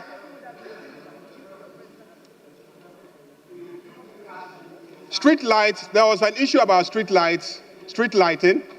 I think the minister is distributing street lights to members of parliament to enable members of parliament. It's across board. It's across board. It's across board. Even our side, we haven't received them yet. So it is going to come, and then everybody is going to get. Everybody will get it. So I want to assure you that you will be getting street lights to assist. It may not be enough, but you can focus on the priority areas. 1D, 1F abolition. Let me indicate that it has always been part of the laws of this country for industries to enjoy tax exemptions under certain conditions. All industries located in the free zones enjoy tax exemptions. All industries located in the free zones enjoy tax exemptions. 1D, 1F was a policy to encourage the establishment of at least one factory in every district. At least one factory in every district. Mr. Speaker, if after 9 years we come to this House and we plead for factories to get tax exemptions under 1D, 1F, it is shameful. Shameful because you are telling the world that after 9 years, you could not establish at least one factory in one district under the tax exemption scheme. After 9 years, at least you should be able to account for one district, one factory across the country. After 9 years, we don't have one district, one factory, and yet you are still in this chamber appealing to this side of the House and this new government to continue one district, one factory. So clearly, the policy has failed, and if after 9 years we cannot implement the policy, why should we continue along those lines? Why? Why should we continue? But don't worry, we are bringing a comprehensive policy on the 24-hour economy. And the 24-hour economy has at its core a program for a revolutionary transformation of this country through rapid industrialization.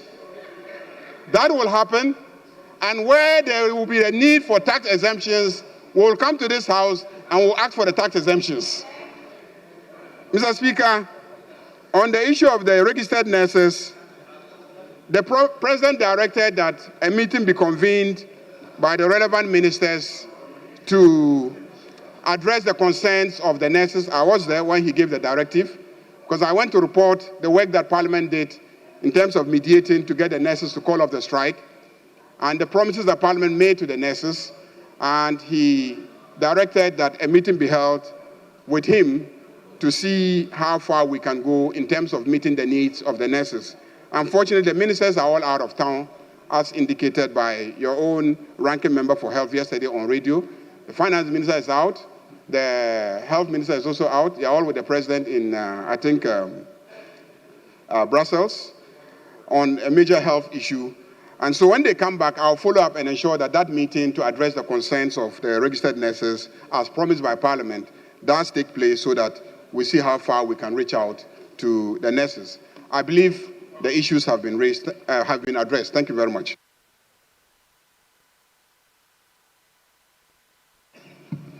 Yes, Minority Chief Whip. Speaker, the leader has attempted, it's a good attempt, he's attempted to deal with the issues well enough. I'll refer the leader to Order 79. In fact, if my wish was to call for the energy minister to be programmed, I would have said so. The PRC is an independent constitutional body, and I'm saying that to the extent that our orders allow, the new orders allow independent constitutional bodies to come and address us and deal with issues at the Committee of the Whole. That is my preference. And so, leader, get it right. We don't want the energy minister. We want the PRC executive secretary to come to at the Committee of the Whole and come and address the issues. And so, if you may permit me, leader attempted as usual to do his own thing. But the indicators are clear. Inflation, exchange rates, and weighted average cost of gas at the international level. These are the key indicators for the pricing of tariffs. All these indicators have taken a nosedive. To the extent that these indicators have taken a nosedive, and you are still going up, you have questions to answer. And so, Speaker, leader, I appreciate you are settling on the minister. We want the PRC executive secretary to be here at the Committee of the Whole. And then you also left out the BOG concern about the employment, that the BOG, yes, you see, leader, you are diligent, but you are human. You are human, so I'm just bringing it to your notice. I don't know if it is, I know it is inadvertent. So the BOG boss should also come to the Committee of the Whole. That's important. And Speaker, let me conclude on this note. I've heard the argument, and it's the two sides of the coin, that the local government minister has the mandate under the Local Governance Act to issue guidelines. I'm not contesting that. I'm saying, Speaker, from 1992 or in the 80s, when we started practicing the local governance system, there has never been a time that Parliament passes a formula, a DACF formula, we pass the formula, and then the minister goes to issue quotas that are variants with the formula. To that extent, the minister has to come to this house and speak to the members, the representatives of the people. What is engineering this? As regard, to the extent that that explanation has not been given, the local government minister must come to this house and explain to the people's representative, where is he drawing his powers from? We have the mandate, and cabinet cannot overturn a decision by parliament. When we pass the DACF formula, it is the local government's responsibility to ensure its enforcement. You can issue guidelines, but the guidelines will not be as variants, and that's the point. Speaker, you can catch the speaker's eye and speak. So you are giving sanitation 20%, market 10%. What was the original formula that was approved by this house? And Speaker, in concluding, leader again will do his own thing, market. Don't turn the people against us. We are for market. We are for AstroTurf. Check, reference the formula that was approved.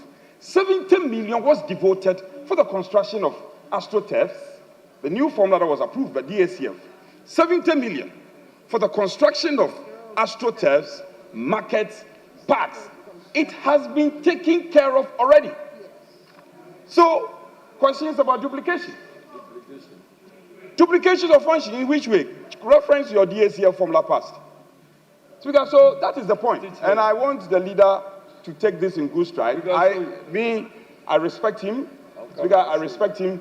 I know he's a listening leader. But where we are making mistakes, it is our responsibility to bring matters up to him. The governor of the Bank of Ghana cannot just sit at the comfort of his office and be dismissing Ghanaians just like that. He must come. So these are and the finance minister, he forgot to speak to it. Honorable Minority. Yeah, so if the Minority Chief Whip. Honorable Minority Chief Whip. With all due respect. With respect. Because I owe a fidelity to the rules. If you look at Order 79 that you mentioned, it says that a question asked of head of independent constitutional body shall be responded to at the committee of the whole. That is, when you pose a question, you know, as members of parliament, we are entitled to ask any independent constitutional body's question. We are entitled to ask any minister question.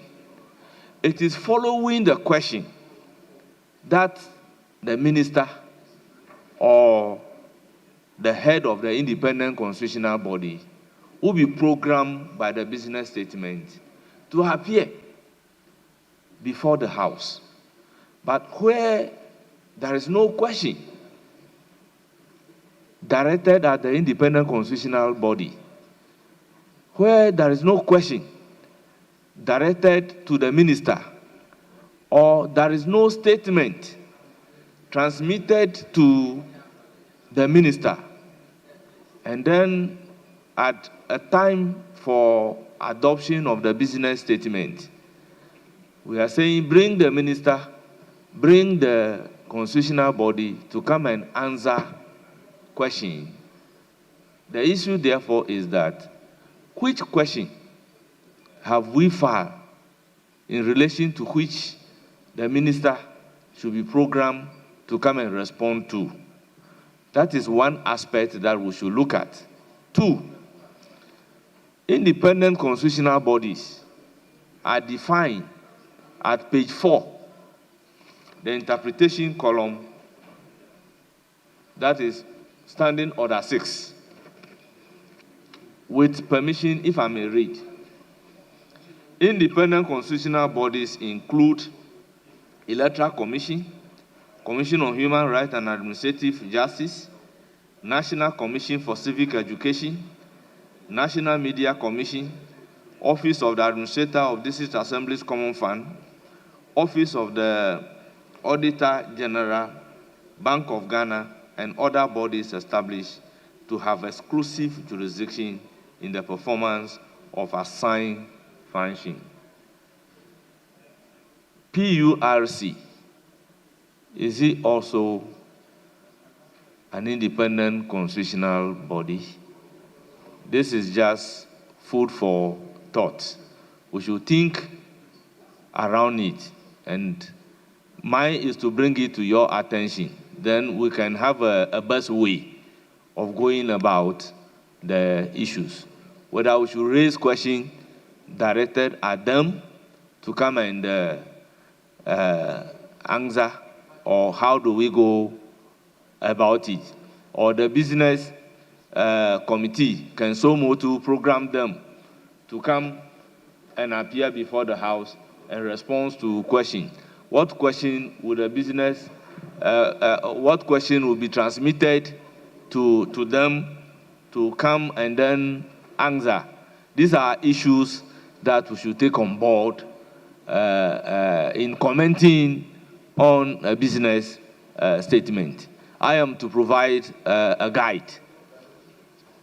Yes? Right, with respect. And I thank you for your cherished guidance. Speaker, I would not attempt to regularize or put logic on the guidance you've given. But I recall vividly, as I am one person who follows the business of the House with keenness. Speaker, 2 months ago, 2 months, the BOG boss was programmed to come to the Committee of the Whole to brief the House on certain structures, infrastructures that the Bank of Ghana had invested in. Speaker, the call was at the instance of a concern that was raised at the Business Committee. It wasn't a specific question that was filed. So if precedence is anything to go by, my preference is the PURC Executive Secretary coming. And Speaker, I think if you read the latter part of the interpretation, it says, the Office of the Auditor General, Bank of Ghana, and other bodies established to have exclusive jurisdiction in the performance of assigned function. Speaker, with respect, I know and I respect you that the interpretation of these rules is in your bosom.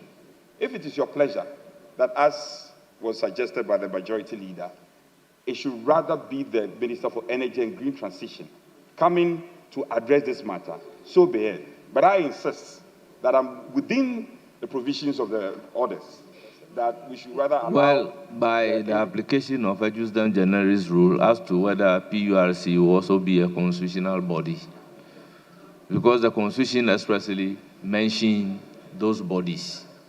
They are expressly mentioned, but that may be... Yes, Honourable Member. Thank you very much, Mr. Speaker. So, Speaker, I commend the majority leader and business leader of government business. Mr. Speaker, the Attorney General is the... Yes, Honourable Majority Leader. Mr. Speaker, the minority leader pleaded for 5 people. He pleaded for 5 people. You granted his plea, gave 5 people the opportunity, and we responded. You don't have to be satisfied with my response. You don't have to. You don't have to be satisfied with my response. It's because we are being nice to each other.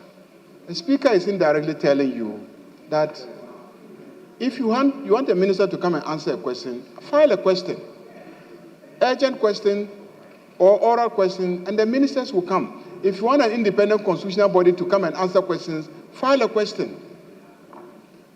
If you want an issue raised on the floor, come by way of statement.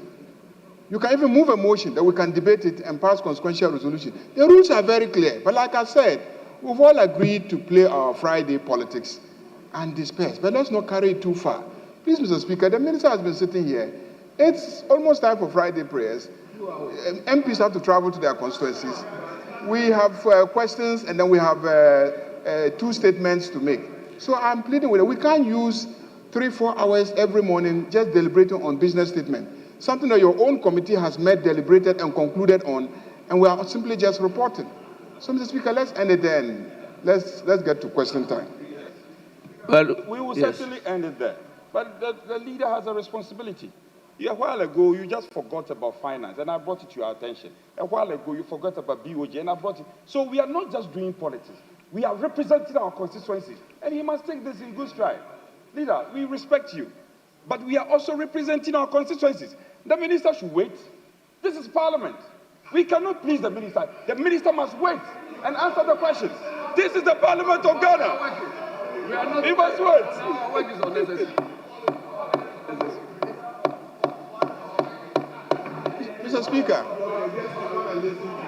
Mr. Speaker, I have not said you shouldn't represent your constituencies. I have not. I encourage you to represent your constituencies, but I encourage you to do it properly. Do it properly. Ask the necessary questions, urgent questions. I have checked with the governor of the central bank on the issue of the so-called terminations. They are not terminations. They were people who were recruited in the dying days of the administration of the previous governor.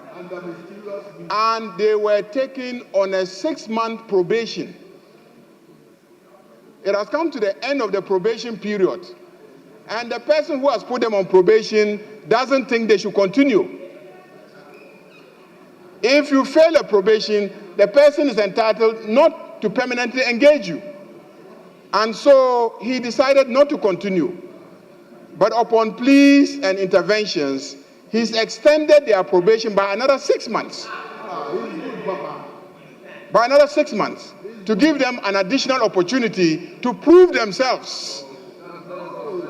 Those are the facts. I just checked. I just checked. So, Mr. Speaker, those are the issues, and you rightly pointed out. The reason why I cautioned and said, let us have the minister, is that I looked at the rules and I saw that PURC is really not an independent constitutional body. PURC is not an independent constitutional body. So we cannot start giving PURC access to the committee of the whole to come and answer questions. We have to pass the questions through the minister. That's why I said we'll rather invite the minister. Thank you, Mr. Speaker. Yes. Honorable Deputy Leader. I'm sorry, Leader, just a minute. Speaker, it's okay. He puts matters in context. I disagree with a few, but in essence, we can make progress. So now, the takeaways are essential. Finance Minister, BOG, it doesn't lie in his mouth, Leader, with respect to you, to tell us that the BOG boss is putting somebody on 6-month promotion. Let him come to this August house and answer. Honorable members, let's look at the item numbered 4 on the business statement at page 2. Mr. Speaker, following the statement made by Honorable Member for Laura on Tuesday, 17 June 2025, on the passing of 7 students who drowned whilst crossing the Black Volta River, the chair directed Minister for Interior and Minister for Energy and Green Transition to brief the House on the measures being taken. So you realize that these ministers are being programmed to come and brief the House following a statement that was made.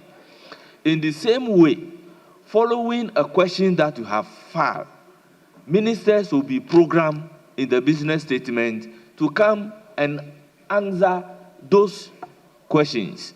So if you don't have a question, there is no statement, we cannot just assume that the business committee is supposed to program ministers to come and appear before us to do what? Is either to respond to questions, or there are issues raised based on which the business committee will program them to come and respond. But for independent constitutional bodies, they cannot even come here and make statements on their own, just like how ministers have it under Order 91. So definitely, they will pass through the leadership to be given the opportunity at the committee of the whole. But for us, we have the tool, so we can use the tool to bring them to the House to come and respond to our questions or address our issues that we have raised in form of a statement or a motion debated, and there is a consequential directive to the ministers. So, honorable members, with all due respect, the tools are available for us. Let's take advantage of them in the rules, and business committee will program them accordingly. So we spend so much time on the business statement. We now adopt the business statement? Respectfully, I'd caught your attention, and I was proceeding when the majority leader very respectfully rose. Mr. Speaker, notwithstanding the agreement, Mr. Speaker, let's hear what is your issue. Mr. Speaker, the Attorney General is the chief defender of human rights. Mr. Speaker, this week, the suspended Chief Justice has complained of breach of her right to fair hearing. I think that the Attorney General should be programmed to come to this House, Mr. Speaker, to respond to us as to how he is ensuring that the right of the Chief Justice to fair hearing is protected.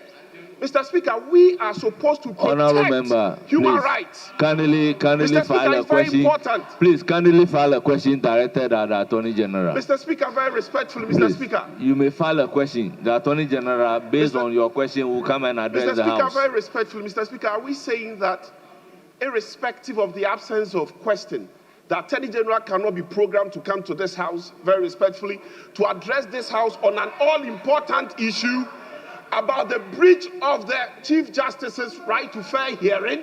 Mr. Speaker, if this House cannot protect the Chief Justice, the right of the Chief Justice to fair hearing, Mr. Speaker, then we are all in. Honorable member, kindly resume your seat. Mr. Speaker, kindly resume your seat. Honorable members, the business statement as presented is hereby adopted. Honorable members, let me acknowledge the presence of students from Odoko SDA School. They are led by Ochre Eugene Wisdom, a teacher, and they are from Ablekumanov. They numbered 44. We also have Grace Life International School. Adam Wilson Mensah, a teacher, and they are from La Nkwantanai. Asankran Oda Methodist Basic School, led by Stanley Kwaku Bua, headmaster. They are from Amenfi West. They numbered 82. On behalf of Parliament, I wish you a fruitful stay.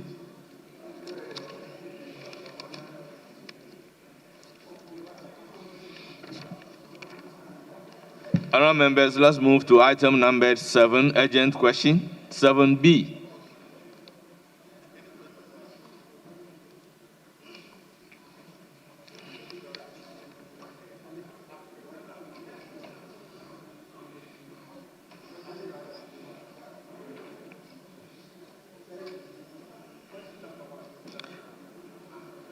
Question number 7B.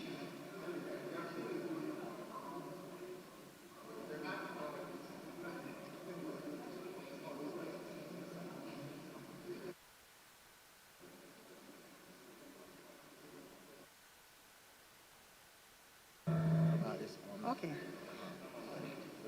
Right Honorable Speaker, I come under Order 88.3. I have the authorization of the Osahim.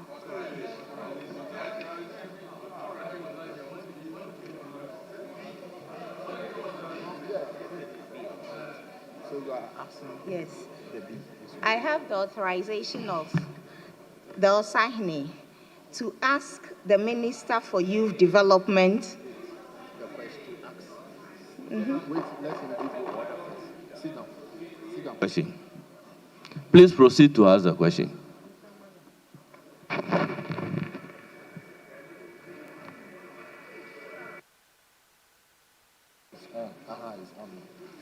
Thank you, Right Honorable Speaker. To ask the Minister for Youth Development and Empowerment what specific measures the Ministry is undertaking to complete the 4 outstanding youth resource centers in Doma Ahinkro, Dunkwao on Ofen, Axim, and Ho, and when these centers are expected to be fully completed or operational. Sorry. Thank you, Right Honorable Speaker. Yes, Honorable Minister.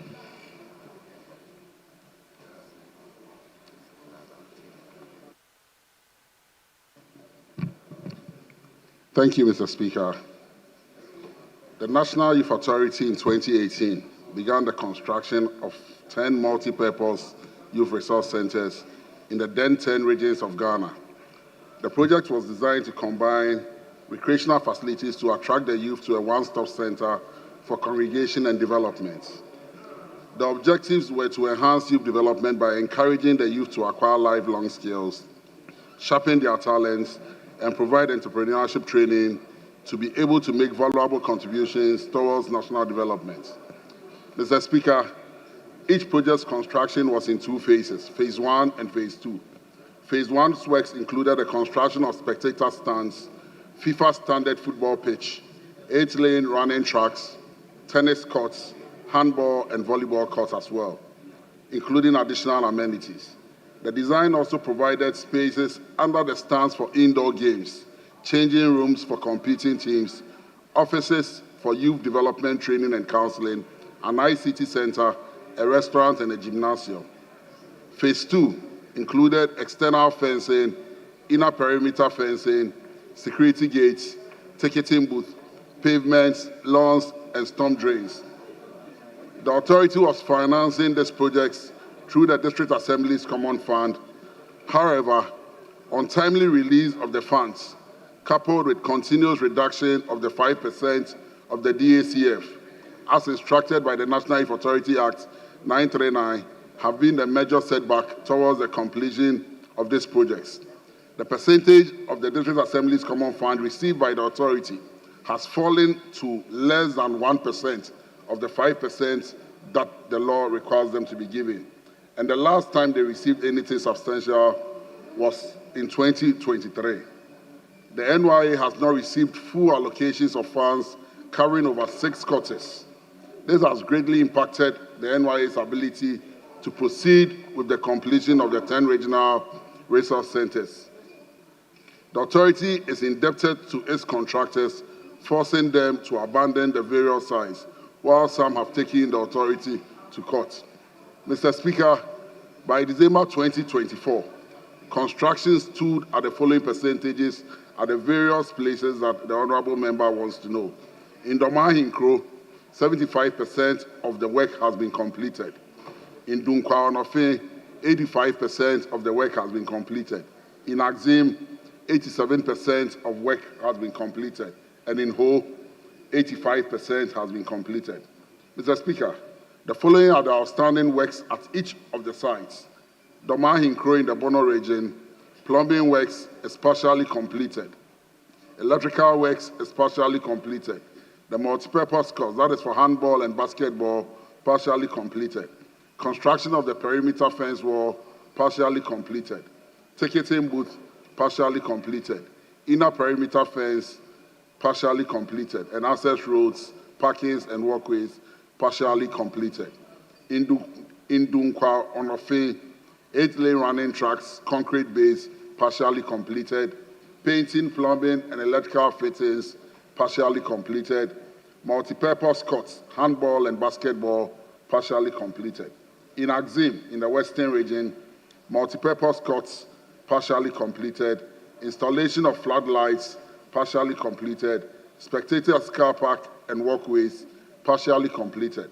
External works, that is pavements, gutters, and then the lawns, are also partially completed.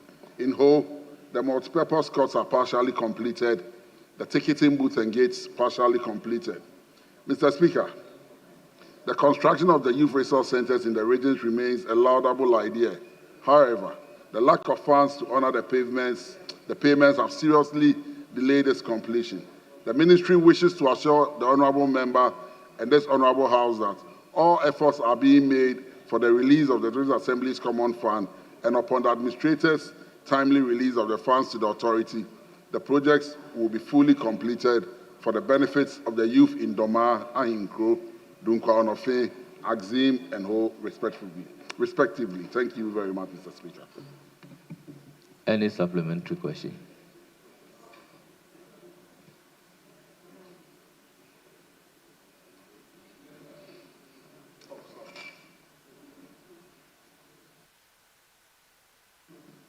Thank you, Right Honorable Speaker. Is there a revised timeline for the completion and commissioning of each of the centers, and what is being done to adhere to this timeline?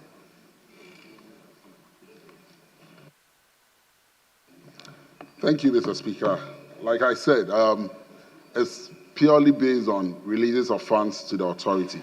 We have engaged the contractors. They are willing to go back to site once we are able to pay the outstanding certificates that have been raised. And if you look at the percentage of works that are outstanding, is the one that is even low is the one in Domahinkro. 75% of work is totally completed. For Dunkwa Onofe, we have 15% of the work to be done. In Axim, 13%, and then in Ho, another 15%. And so once money is released and then we are able to pay the outstanding certificates, we believe strongly that within the shortest possible time, the work will be completed. Thank you. Any further question?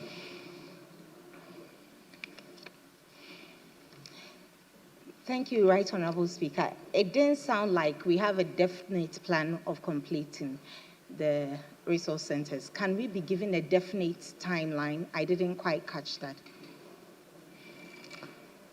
Honourable Member, I think this question has been answered, that when releases are made.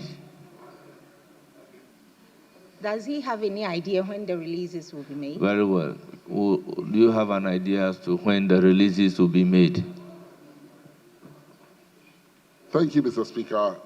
Based on our conversations with the administrator, he's assured us that within the shortest possible time, releases will be made. Thank you, Mr. Speaker.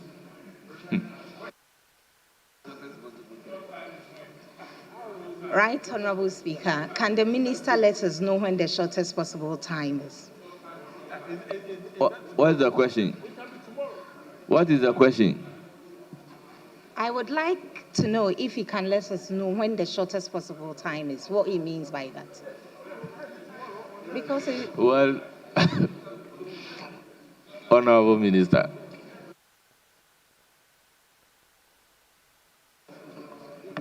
Mr. Speaker, I believe strongly that when the administrator says the shortest possible time, he means the shortest possible time. As to when the release will come, I will not be able to say, but he's assured us that the money will be released within the shortest possible time. Thank you, Mr. Speaker.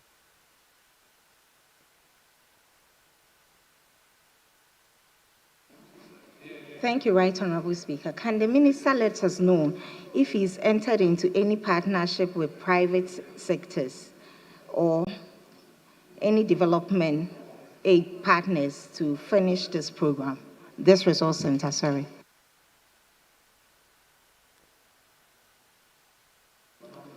Thank you, Mr. Speaker. As it stands now, these projects are under contracts and it's been contracted to contractors. And so the National Youth Authority has not engaged any private sector to complete this project. The source of funding for these projects are the District Assembly's Common Fund. And so once the money is released to the National Youth Authority, the contractors who have been legally given the job to do will go back to site and complete it. But we've not given any private person any contracts. Thank you.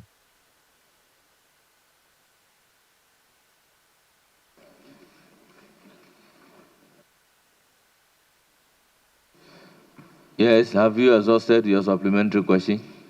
Yes, Honorable Speaker. Very well. Yes, Deputy Leader. Thank you, Mr. Speaker. I would like to find out from the minister. I think he has underscored the fact that there are very important projects that has to commence, and it is important that we are assured of where the funding. You have spoken about the fact that it's a district assembly's common fund. Is it the one that has been assigned to the various districts, or is coming out of some other sources within the common fund framework? Thank you. Yes, Honorable Minister. Thank you, Mr. Speaker. The National Youth Authority Act 939 allocates 5% of the District Assembly's Common Fund to the National Youth Authority. My understanding is that over the years, there's been challenges with the releases of the fund. Instead of 5% going to the National Youth Authority, within the last many years, continuously it's been reduced. As at the last check, within the last 6 quarters, the National Youth Authority is giving less than 1% of the 5% that the law requires that should be given to them. And so the money, for your answer, the money is supposed to come from part of the District Assembly's Common Fund. That is what the law says. Thank you, Mr. Speaker. Thank you, Mr. Speaker. Yes. I'm happy that the minister is indicating that the law says that a certain percentage must be assigned to that, but of late they are not meeting it. But I understand you are resetting the country. And you are supposed to make sure. Honorable Leader, that the minister didn't say of late. He said in the past, yes, they have been he said in the given past. 1%, And that's why, contrary to the law. Yes. Mr. Speaker, that's why I'm asking. Even if it's in the past, the whole thing, we've not been able to meet the required percentage. Now we are resetting. So I was expecting the minister to come out clearly that this time around, the District Assembly's Common Fund has been, the administrator has been able to assign the exact percentage to make sure that you'll be able to complete your project. I'm not getting that clear indication. Can I get an assurance that since you are resetting, we are going to get the minister to advance the funding to ensure that Is it the project common is fund completed? administrator or the minister? They are The common fund because he's administrator. been having it. He's definitely. Very well.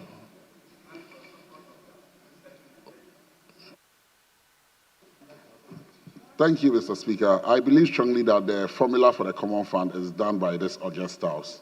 And so my plea to this House is that going forward, when the formula is being developed, the allocations that are for youth development, not just the National Youth Authority, the YEA, the National Youth Authority, because issues affecting young people are so critical.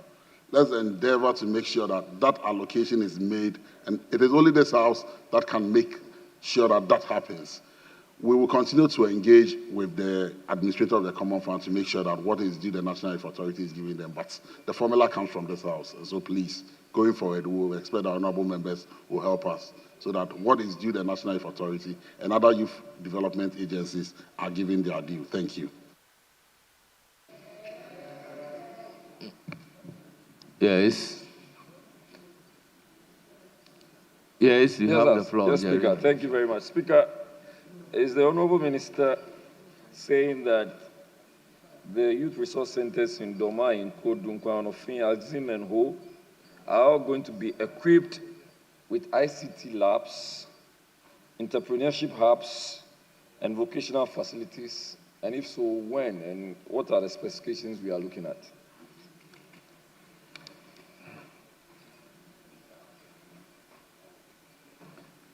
Thank you, Mr. Speaker.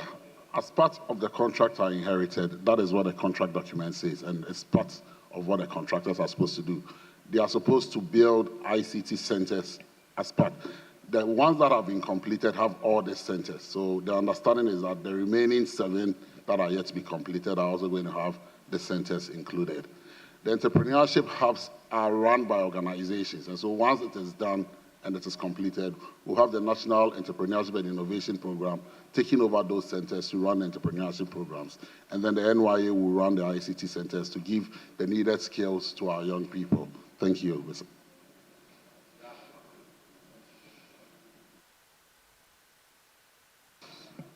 Honourable members, the indication was that we should, today being Friday, we should close early. So at conclave, it was agreed that we take 1 supplementary question because we have 4 statements to take. So, honourable members, I'm amenable if what has been agreed upon at conclave will not work. I can take so many supplementaries as possible. Speaker, thank you very much. I'm not opposed to that, except that I was thinking that you indulge me just because I'm in leadership. And just one additional question. But I'm also amenable. And that is subject to your approval. Well, very well, you have the floor. Thank you very much, Speaker. Speaker, I just want to find out from the Honorable Minister if they've put some monitoring and evaluation mechanisms in place to ensure that the intended purpose or objective of this project are delivered, and there is also the value for money bit of it, that at all times material, we are going to have some value for money.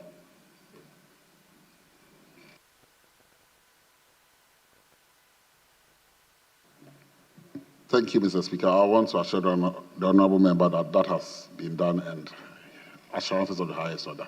it will happen when the centers are completed. Thank you. Honourable members, do we move to question numbered 7C, standing in the name of Ms. Fatia Abdul Aziz, Member of Parliament for Savalugu. Right Honourable Speaker, I come under Order 88.3 again. I have authorization from the Honourable Member to ask the question on her behalf. Please do. Thank you, Right Honourable Speaker. To ask the Minister for Youth Development and Empowerment the measures instituted to ensure that national service personnel trained in agribusiness and cocoa farming receive post-training support, including land access, logistics, or markets to ensure sustainability. Thank you. Yes, Honourable Minister.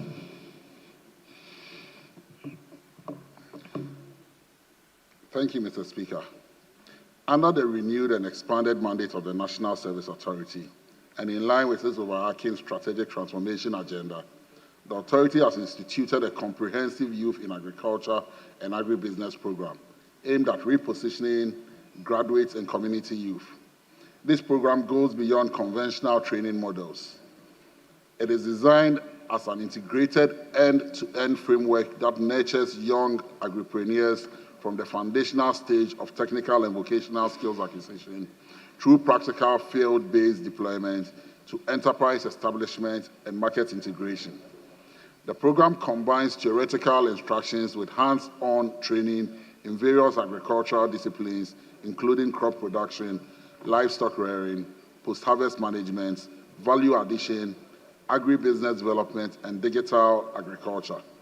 The authority is partnering with key stakeholders such as the Ministry of Food and Agriculture, Ghana Cocoa Board, Tree Crop Development Authority, the World Food Programme, Agri Impact, and the MasterCard Foundation, under what we call the HAPPY program, to ensure that these young farmers are supported with structured post-training interventions. This includes access to land, starter kits, mechanization services, logistics, micro grants, input supplies, mentorship, cooperative formation, and market linkages. Mr. Speaker, the National Service Authority wishes to assure the Honourable House that we have put in place right measures to provide post-service support to the beneficiaries of the sustainable programs and initiatives. The authority has secured 20,000 acres of land in Kumewu and planning to acquire an additional 30,000 acres to promote clustered farming for efficiency. National service personnel and beneficiaries will be paired with experienced cocoa farmers for shared resources and mentorship under the Cocoa Expansion Model Initiative. Mr. Speaker, the agro-processing hubs interventions have also been planned to set rural centers for value addition and market accessibility. The authority is also facilitating the registration of young farmer cooperatives among trained national service personnel through the farmer cooperatives to enable them harness the benefits of cooperation. These groups will receive technical support from the Department of Cooperatives and the Ghana Enterprise Agency and be linked to input suppliers and banks for group-based financing and also serve as off-takers for government institutional markets. Mr. Speaker, today's world is moving at a high pace in the digital world. Therefore, the digital platform that will be piloting a tech-driven extension and e-marketplace system offering agronomic advice, price transparency, and real-time support. This technology will also help in the Cocoa Youth Innovation Challenge to enable the production of healthy cocoas that are free from pests and other diseases. Mr. Speaker, the ministry, through its monitoring and evaluation and other technical services, will support the authority to transition over 100,000 trained youth into sustainable agriculture and cocoa enterprise within 4 years and significantly boost national food security and cocoa output. Thank you. Any supplementary? Thank you, Right Honourable Speaker. Can the Minister assist the House with figures of personnel that have been trained to date?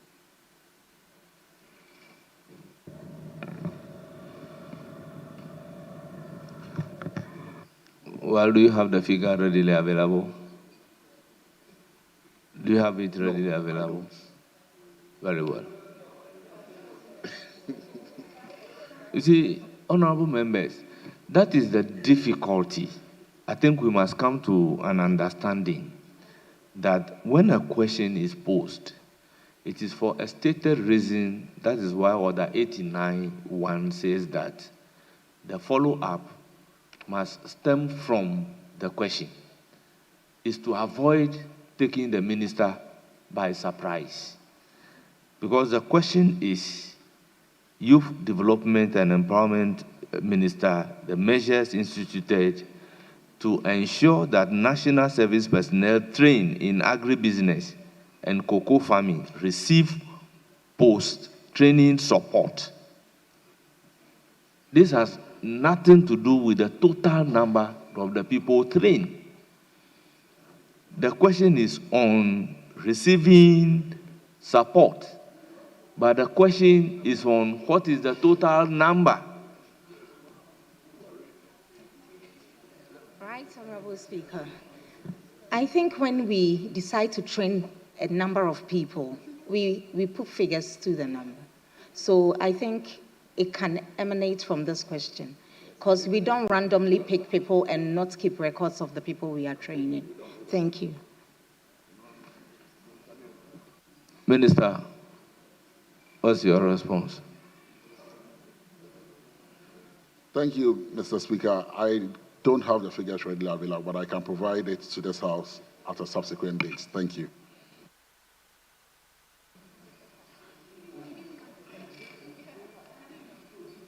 Yes. Are you done with your supplementary? Yes, right, Honorable Speaker. Very Thank you well. very much. Very well. Yes. Thank you, Honorable Speaker. Mr. Speaker, I want to find out from the Honorable Minister that as of today, that he has taken over the ministry, what concrete plans are in place by way of this post-training support to help those that they have trained as of today? Yes, Honorable Minister.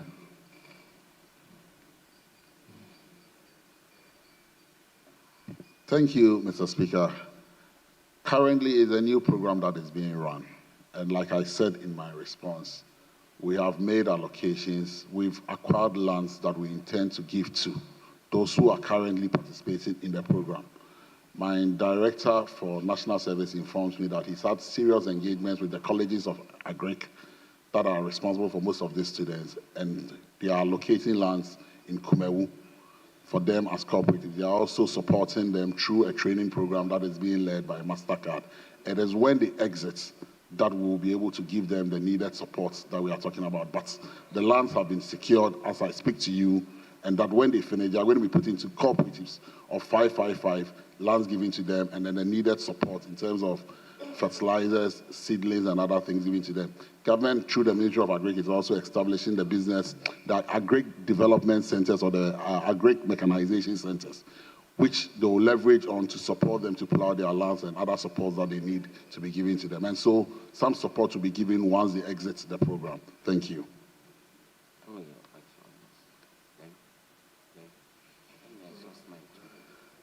Yes, Honorable Jerry Amashai. Thank you very much, Mr. Speaker. Mr. Speaker, I want to find out from the Honorable Minister if he has any idea whatsoever or at all the acreage of land that has been acquired for these purposes and where apart from Kumewu.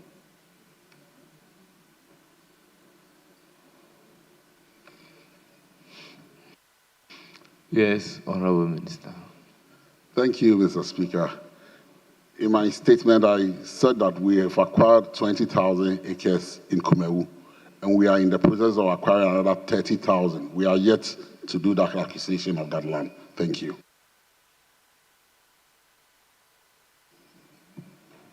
Yes, Honorable Leader. Honorable Right Honorable Speaker, I'd like to find out from the Minister whether he has cited the land that he's speaking about. Because you are making an assurance that you have that plan already. Have you cited it? And are you sure of the acreage that you're talking about? Thank you. Which one? Is it the 20 acre or the 30 acres? I think the Because 20 acres has already been acquired. But Yes, the 30 I'm acre asking is the whether one they are he's in the been there process. because it's a program that he's undertaking. And he's giving the House an assurance that these lands have been acquired. No. And the ones that have been acquired and the ones that Is in a process. yes, whether Yes. he cited them and he can give us the assurance Have you that cited? they are all in place. Have Thank you you. cited them?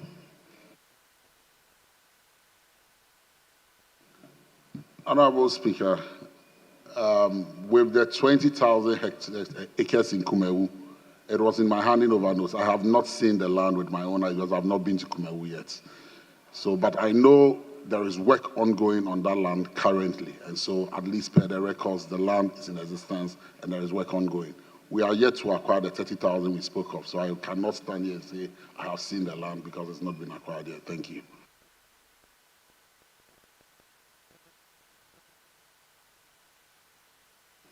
Mr. Speaker, can I go ahead with my Yes, question? yes, you can go ahead. I want to find out from the Minister how much was put into it, since it's in your handing over notes, how much was deployed into acquiring these lands, and whether that amount has been fully paid. Thank you. Leader, with all due respect, are we not going contrary to Order 89? Are we not going contrary to Order 89? Because the question under reference is the support service to personnel trained in agribusiness. Mr. Speaker, my question is emanating from the answer that the Minister gave. Yes. Because once he's given us a leading, given us an insight into Yes, the program, he was I think I'm honest also to say at liberty that to find out. for the 20 acres, it was acquired before him. Yes, But Mr. the Speaker, 30 rightly the so. 30 acres. Rightly so, Mr. Yes, Speaker. But yes. he mentioned that it is in the handing over notes. So it will be a matter of interest if the Minister can give us an information, which will be very much. Well, Honorable Minister. Thank you, Honorable Speaker. Unfortunately, I don't have the figure here, but I can furnish this house with the amount later. Thank you.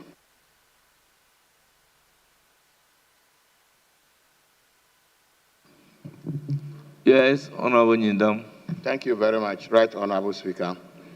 I want to find out from the Minister, just like he said, they've acquired some lands. May I find out from him under what conditions do they acquire those lands?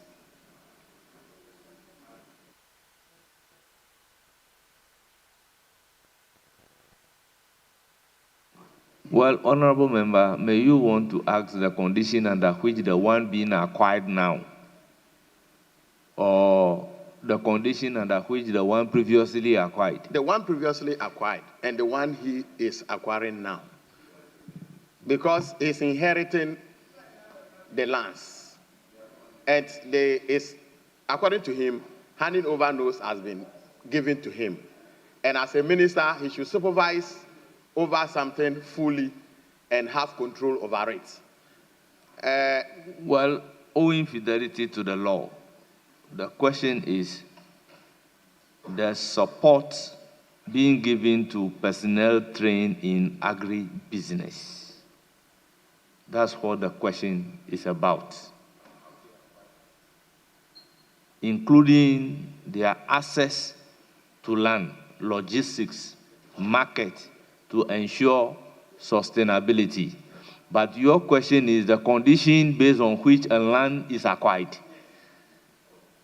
How is it emanating from the question asked? Mr. Speaker, if you would permit me to assist. Mr. Speaker, the order upon which a supplementary question is mounted is Order 89. Mr. Speaker, we are all learning. I quote, as soon as a question is answered, any member, beginning with the member who asked the question, may without notice ask a supplementary question for further clarification on any matter of fact on the answer. On the answer. Mr. Speaker, the minister in his answer made mention of land acquisition. Therefore, a supplementary question can lie to demand clarification of how the land is acquired. It doesn't mean a question is asked and you cannot go outside of it. I agree with you that the question itself, when you are asking, everything else must be within. However, if the minister in his own answer provides some information. Honorable Leader, which order? Mr. Speaker, I'm reading 89. I will read it again. I read 89. I repeat, as soon as a question is answered, any member, beginning with the member who asked the question, may, without notice, ask a supplementary question for further clarification of any matter of fact on the answer. Mr. Speaker, I'm continuing. Let me finish. Yes. On the answer. Yes, conclude. But a supplementary question shall not introduce matter not included in the original question. Let me come. Mr. Speaker, take it easy. You can only ask a supplementary question based on the answer given you. Without an answer, you cannot ask a supplementary question. Therefore, Mr. Speaker, it is my humble submission that to the extent that a minister of state, in answering a question, provides an answer, which answer perhaps even go outside of the main question, a supplementary question will lie for the one asking. Mr. Speaker, to conclude, I'll give you an example. Like yesterday, for instance, Honorable Minister of Education was here to answer a question. He himself preceded his answer with a matter unrelated to the subject matter. And you may recall that I even got up to now ask from you, that Mr. Speaker, with this, how do we treat the issue? And you say, oh, wait and come under supplementary. Mr. Speaker, so I am saying that, yes, we should comply with the rules, but these are the bare facts. These are the bare facts. If he talked about land acquisition, and a member is saying that, okay, you've talked about land acquisition, share with us or clarify how the land was acquired. If a member is talking about how training is done, and you come and say, some people are being trained, a supplementary question can lie to demand how many, because you're saying they are being trained. If I demand that how many, it wouldn't be a new question. It is emanating from your main answer. Mr. Speaker, I beg to submit accordingly. Honorable, very well. Yes, Leader. Thank you, Mr. Speaker. Mr. Speaker, I think standing on the same 89-1 that Minority Leader read, it does say that the supplementary question shall not introduce any matter not included in the original questions. What is being asked here is neither in the answer he gave or the original question.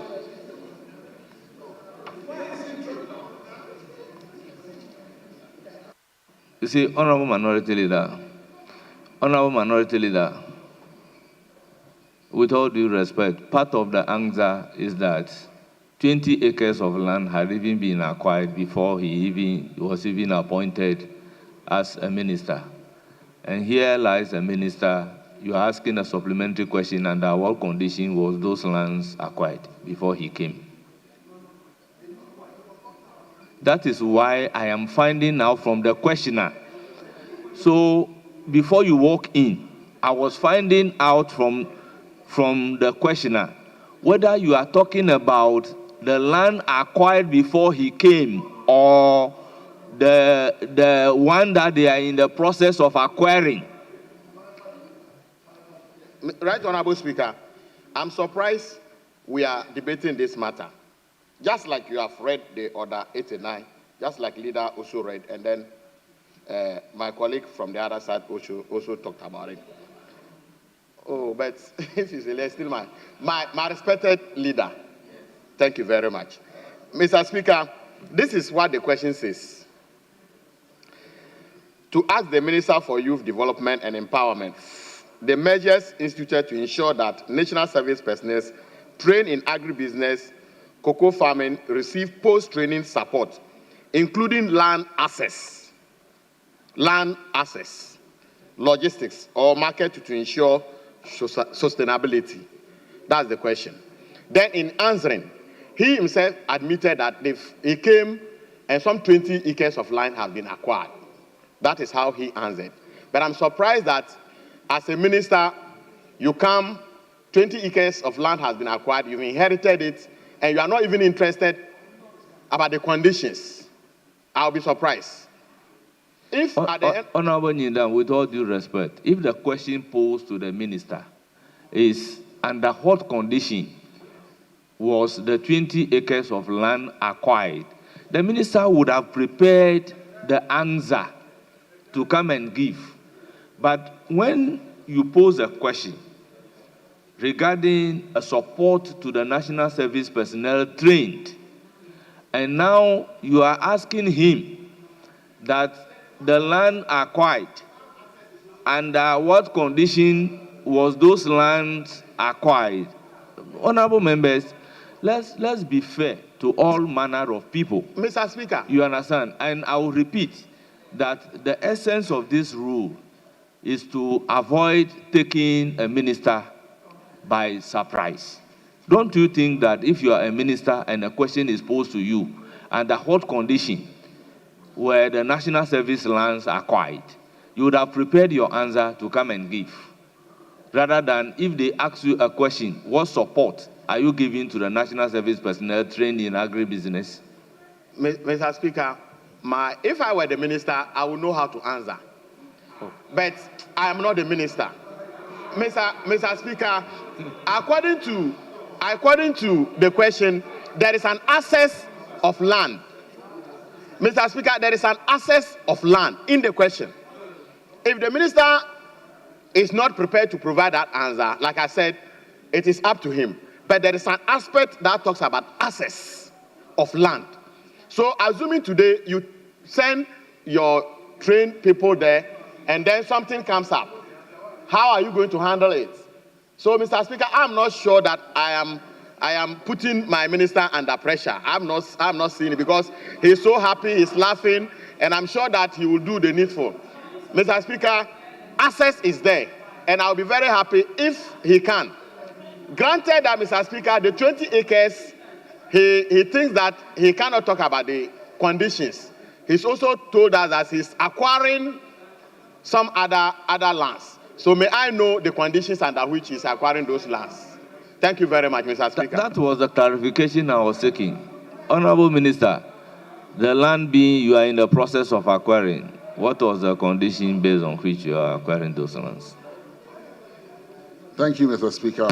The 30,000 acres that we intend to acquire, we are still doing the feasibility. So once we are done, I'll provide us house with all the answers they require. Thank you. Yes.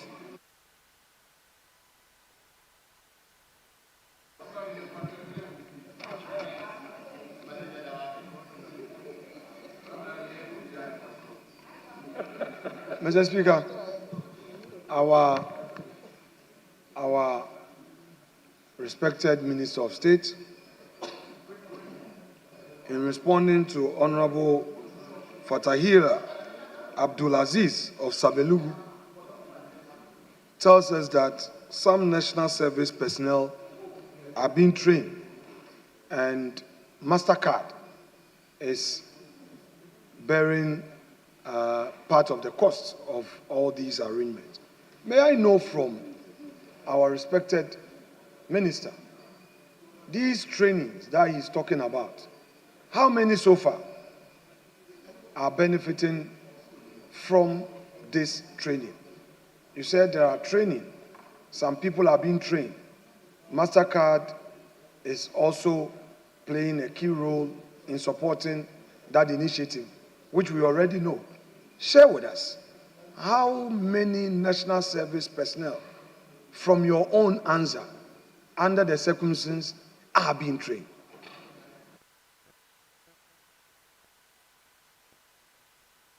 Yes, Minister. Thank you, Mr. Speaker. Like I stated earlier, I did not expect to be asked numbers and figures of people who were being trained under this program. So I don't have the number here exactly, but I can provide us with those numbers subsequently. Thank you. Mr. Speaker, to be fair, since he admits that indeed he has provided us with information regarding training, but he does not immediately have the numbers. Mr. Speaker, I think with your leave, as he is seeking your leave, you may grant him leave so that at a later date he can provide us with the numbers. Leave is hereby granted, but Mr. this Speaker, question has even been asked and answered. Very well, Mr. Speaker, that's okay. Mr. Speaker, our respected Minister of State also tells us about MasterCard's involvement in this whole exercise.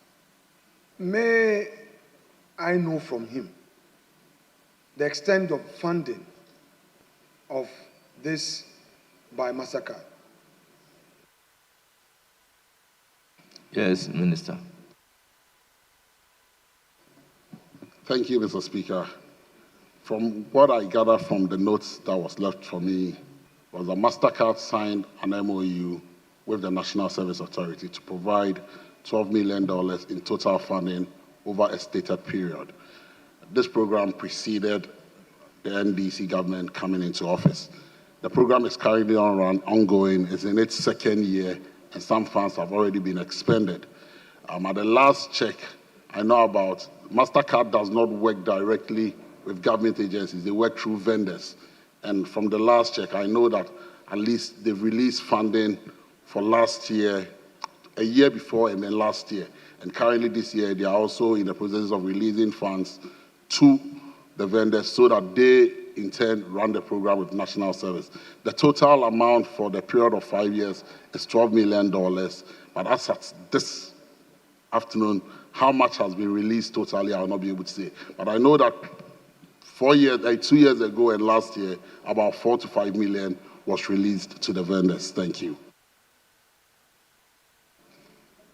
Honorable Minister, I appreciate your sincerity. Mr. Speaker, in view of his own answer, may we grant him leave to provide us with the specifics. He's talking about 4 million, but he also admits that he's not too sure. But figures are figures. It's a house of records. So, Mr. Speaker, if leave may be granted him so that at a later date, he can share with us the exact records. That said, Mr. Speaker, the main trust, the trust of this question, or at the heart of this question, is the empowerment measures being instituted for our national service personnel. Honorable Minister, in your view,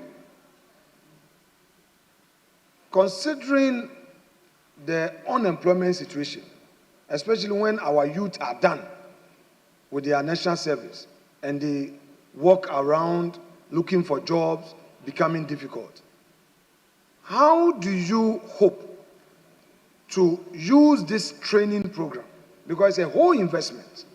How do you hope to use this program to create a retainer for the personnel and tap into their entrepreneurial skills to enable them pursue such program long after their service.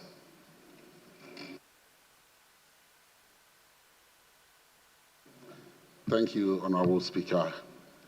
Like I said in my response to the question, what we are doing with the National Service personnel is to give them the right training and then the needed entrepreneurship support that they require.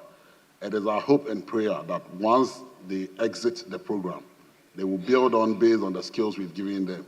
We are also using the Ghana cooperatives to support them from cooperatives so that they can leverage on that to start their own line of businesses. The National Service Authority, together with the Ministry of Food and Agriculture, has provided or is willing to provide them with the necessary support in terms of seedlings, land. The 30,000 acres that we intend to acquire is to support them so that, because land acquisition has always been a major problem. So we intend to build land banks to support those who want to venture into commercial farming. But then we are going to give it to them in terms of cooperatives. So 5, 10 coming together and giving it to them. We're also training them in digital skills so that they can leverage on that for digital marketing. And so based on the trainings we are giving them, we believe strongly that that should propel them to go on their own, and that the needed support they get, they can use that to expand or build their new businesses. Thank you. Speaker, I will proceed with my last for my respected friend and minister. Mr. Speaker, with all that our minister has shared with us at his last submission at the dispatch box, he tells us that the support to even help the service personnel post-service is aimed basically at helping them to build capacity and to have jobs. Now, there's no denying in the fact that these interventions come at a cost to the state, a form of social intervention.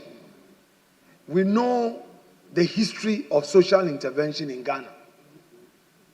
Investment from government to the vulnerable, they don't pay back. It becomes cost. So the state is always taking... I will always remind you of Order 88.7. Very well. Rightly so. Very so, Mr. Speaker. Rightly so. We know the challenge we have. People benefit from social intervention. They now see that as a freebie. Instead of paying back for others to benefit, they don't pay, which we know.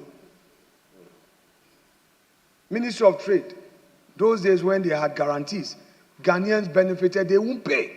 Government of Ghana had to pay. Maslock, they don't pay. It becomes a cost. It becomes a burden of the state. Outbound motors, they don't pay.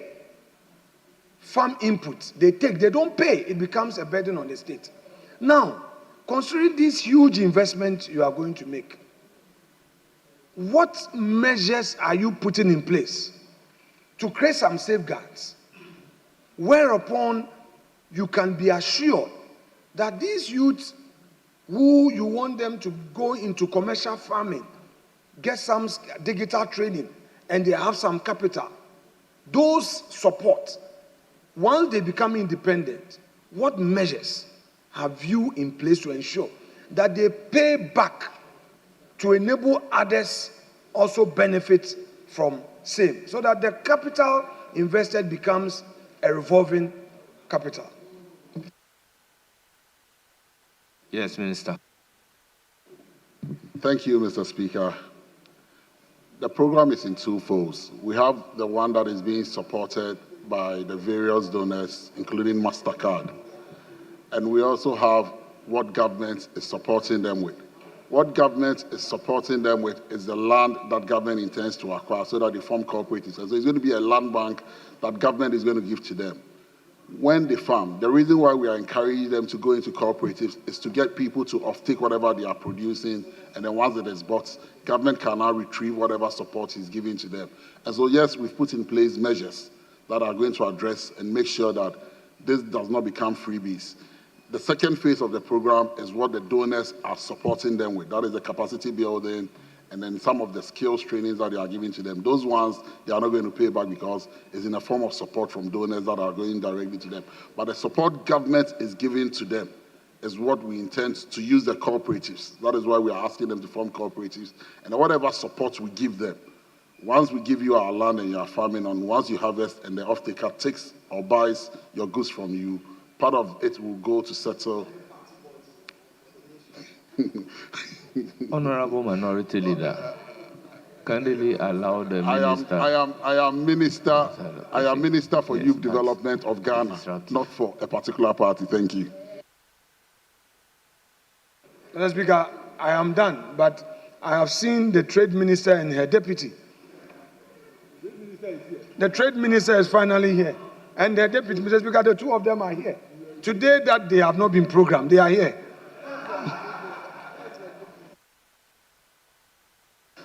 Honourable Minister, we thank you so much for attending upon the House to answer questions slated for you. Thank you so much. You are hereby discharged. Yes, Honourable Minister for Trade. Thank you, Mr. Speaker. I am here because I'm available. The minority leader knows very well that anytime I have not traveled on behalf of the country looking for investors to come and invest here and representing Ghana on the international scene, I'm always here to do business.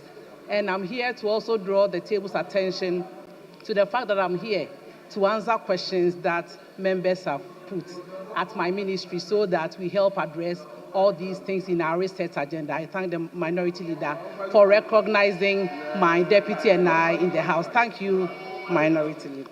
Oh, minority leader, do you want to have the floor on this again? No, Mr. Speaker. Mr. Speaker, the truth of the matter is that she has not received her releases. Her ministry has not received her releases. Mr. Speaker, she should tell me, okay, she should deny. Mr. Speaker, this is a House of record. This is an allegation.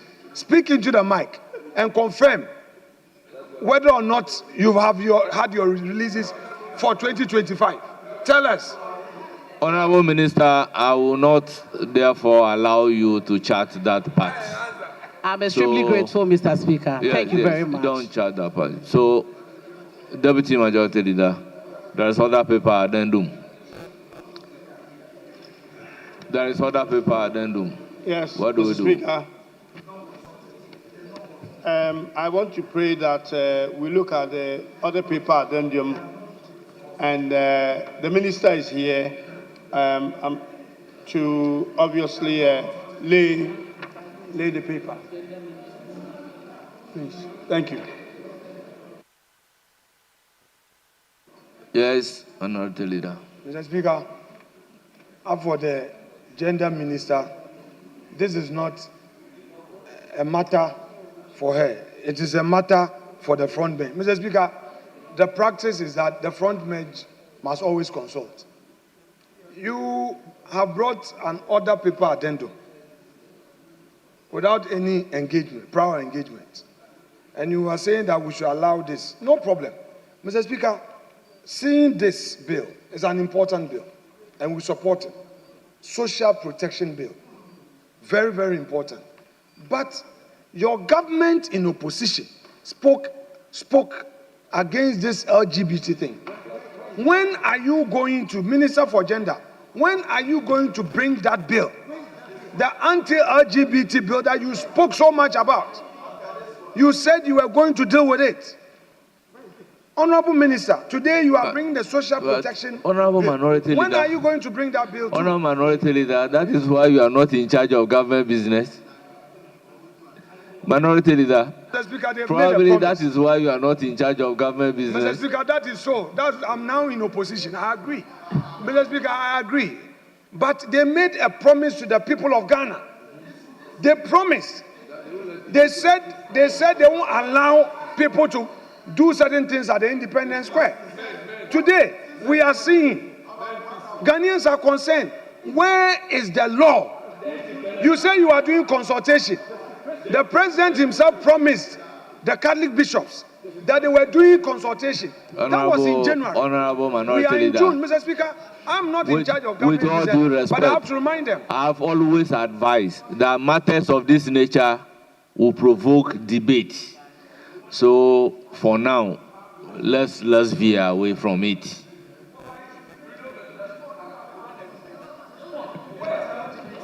Yes. Mr. Speaker, my honorable brother is quite interesting this afternoon. Mr. Speaker, it looks as if my honorable brother and his party think differently when they go into opposition. I pray that you stay there. Mr. Speaker, as my honorable brother has agreed that minister should go ahead and lay the paper, I will pray that minister is allowed to do so. Thank you. Members at commencement of public business, order paper addendum. Presentation and first reading of bills. An act to promote access to social protection, provide social protection services to specified persons, establish and specify institutional arrangements to secure social protection, and provide for related matters.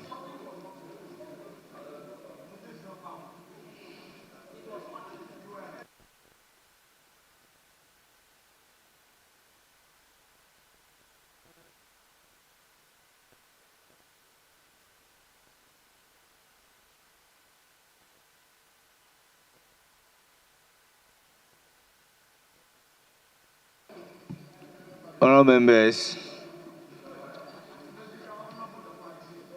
bill duly presented, and it is referred to the committee responsible for gender and children for consideration and report.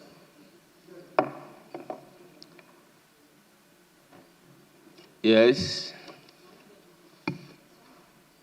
4 statements have been scheduled for today.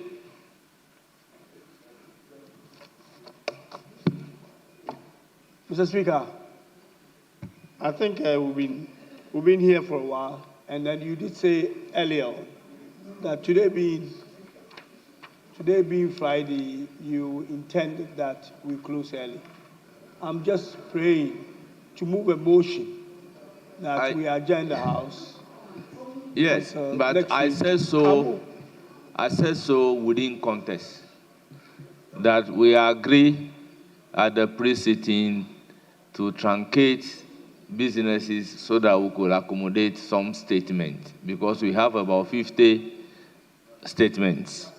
But if the view of the House is that the House should be adjourned, then before you move the motion, let me acknowledge the presence of John Hopkins University, student from John Hopkins University, Bloom Collectives, USA. They are led by Professor Tani Lynn Hams, professor. They are from Sikado, Kintan. They are from Professor Grace Ayensu's Danquest constituency, the number 22. Thank you, Mr. Speaker. John Hopkins. On behalf of the House and on my own behalf, may I humbly welcome you to Parliament of Ghana. May you have a fruitful visit. Yes, Honorable. Yes. Thank you, Mr. Speaker. Mr. Speaker, unfortunately, I was listening to the minority leader, and he misled me, so I apologize. Mr. Speaker, they are from Johns Hopkins University. They are all residents, medical residents trying to train for obstetrics and gynecology. They've been in Ghana working on behalf of the university, and Johns Hopkins University is also my alma mater. I did my master's in public health in Johns Hopkins, so they are here to visit us and to see Ghana, and I think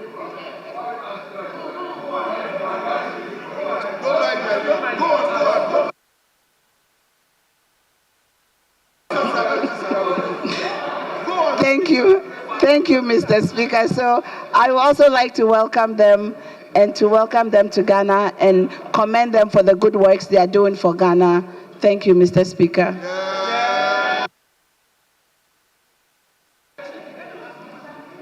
Honorable member, motion moved. Any seconder? Mr. Speaker, let me acknowledge the industry of our respected colleague, the member for Esikado Ketan. She is quite new in this house. Not many people can achieve this feat. To go back to your alma mater, facilitate some students coming here to do their residency or something, further training, and they are training as gynecologists. Ops and gynae.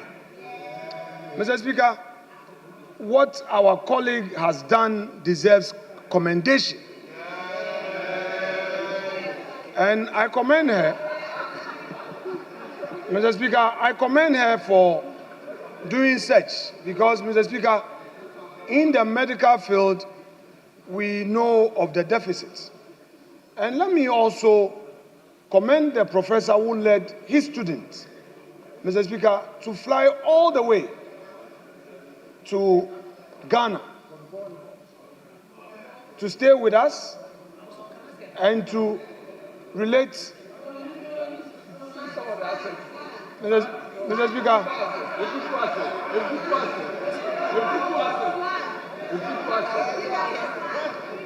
Mr. Speaker, Mr. Speaker,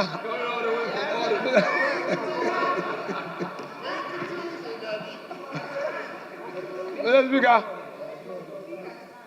our guests who are staying with the local people, providing them with medical support as part of the training, let me commend you highly. It's not easy to even choose our part of the world from where you're coming from. I mean, if we compare, you are well placed. So the essence of your profession is service to humanity, Mr. Speaker, and you must have the passion to be able to do it. Mr. Speaker, my parents wanted me to do medicine. I didn't have the heart for it. And I said I would do law. But I'm proud to say that my son is doing medicine. Yes.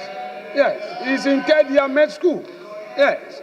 So at least he has embraced this very important profession where you save lives. I wish you many accomplishments. And you brought us a hard-working fellow in this chamber. We pray that this reset government would find good use for her profession in the government, because she's a very experienced professional. And I wish her well, although she borrowed the seat. Mr. Speaker, without more, let me thank you for your magnanimity.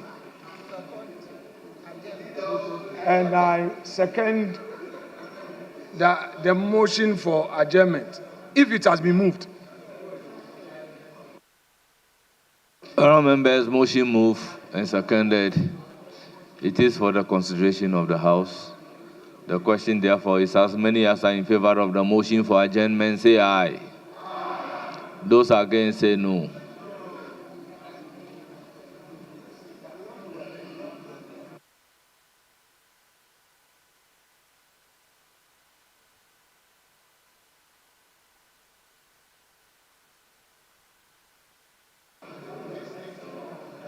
Mr. Speaker.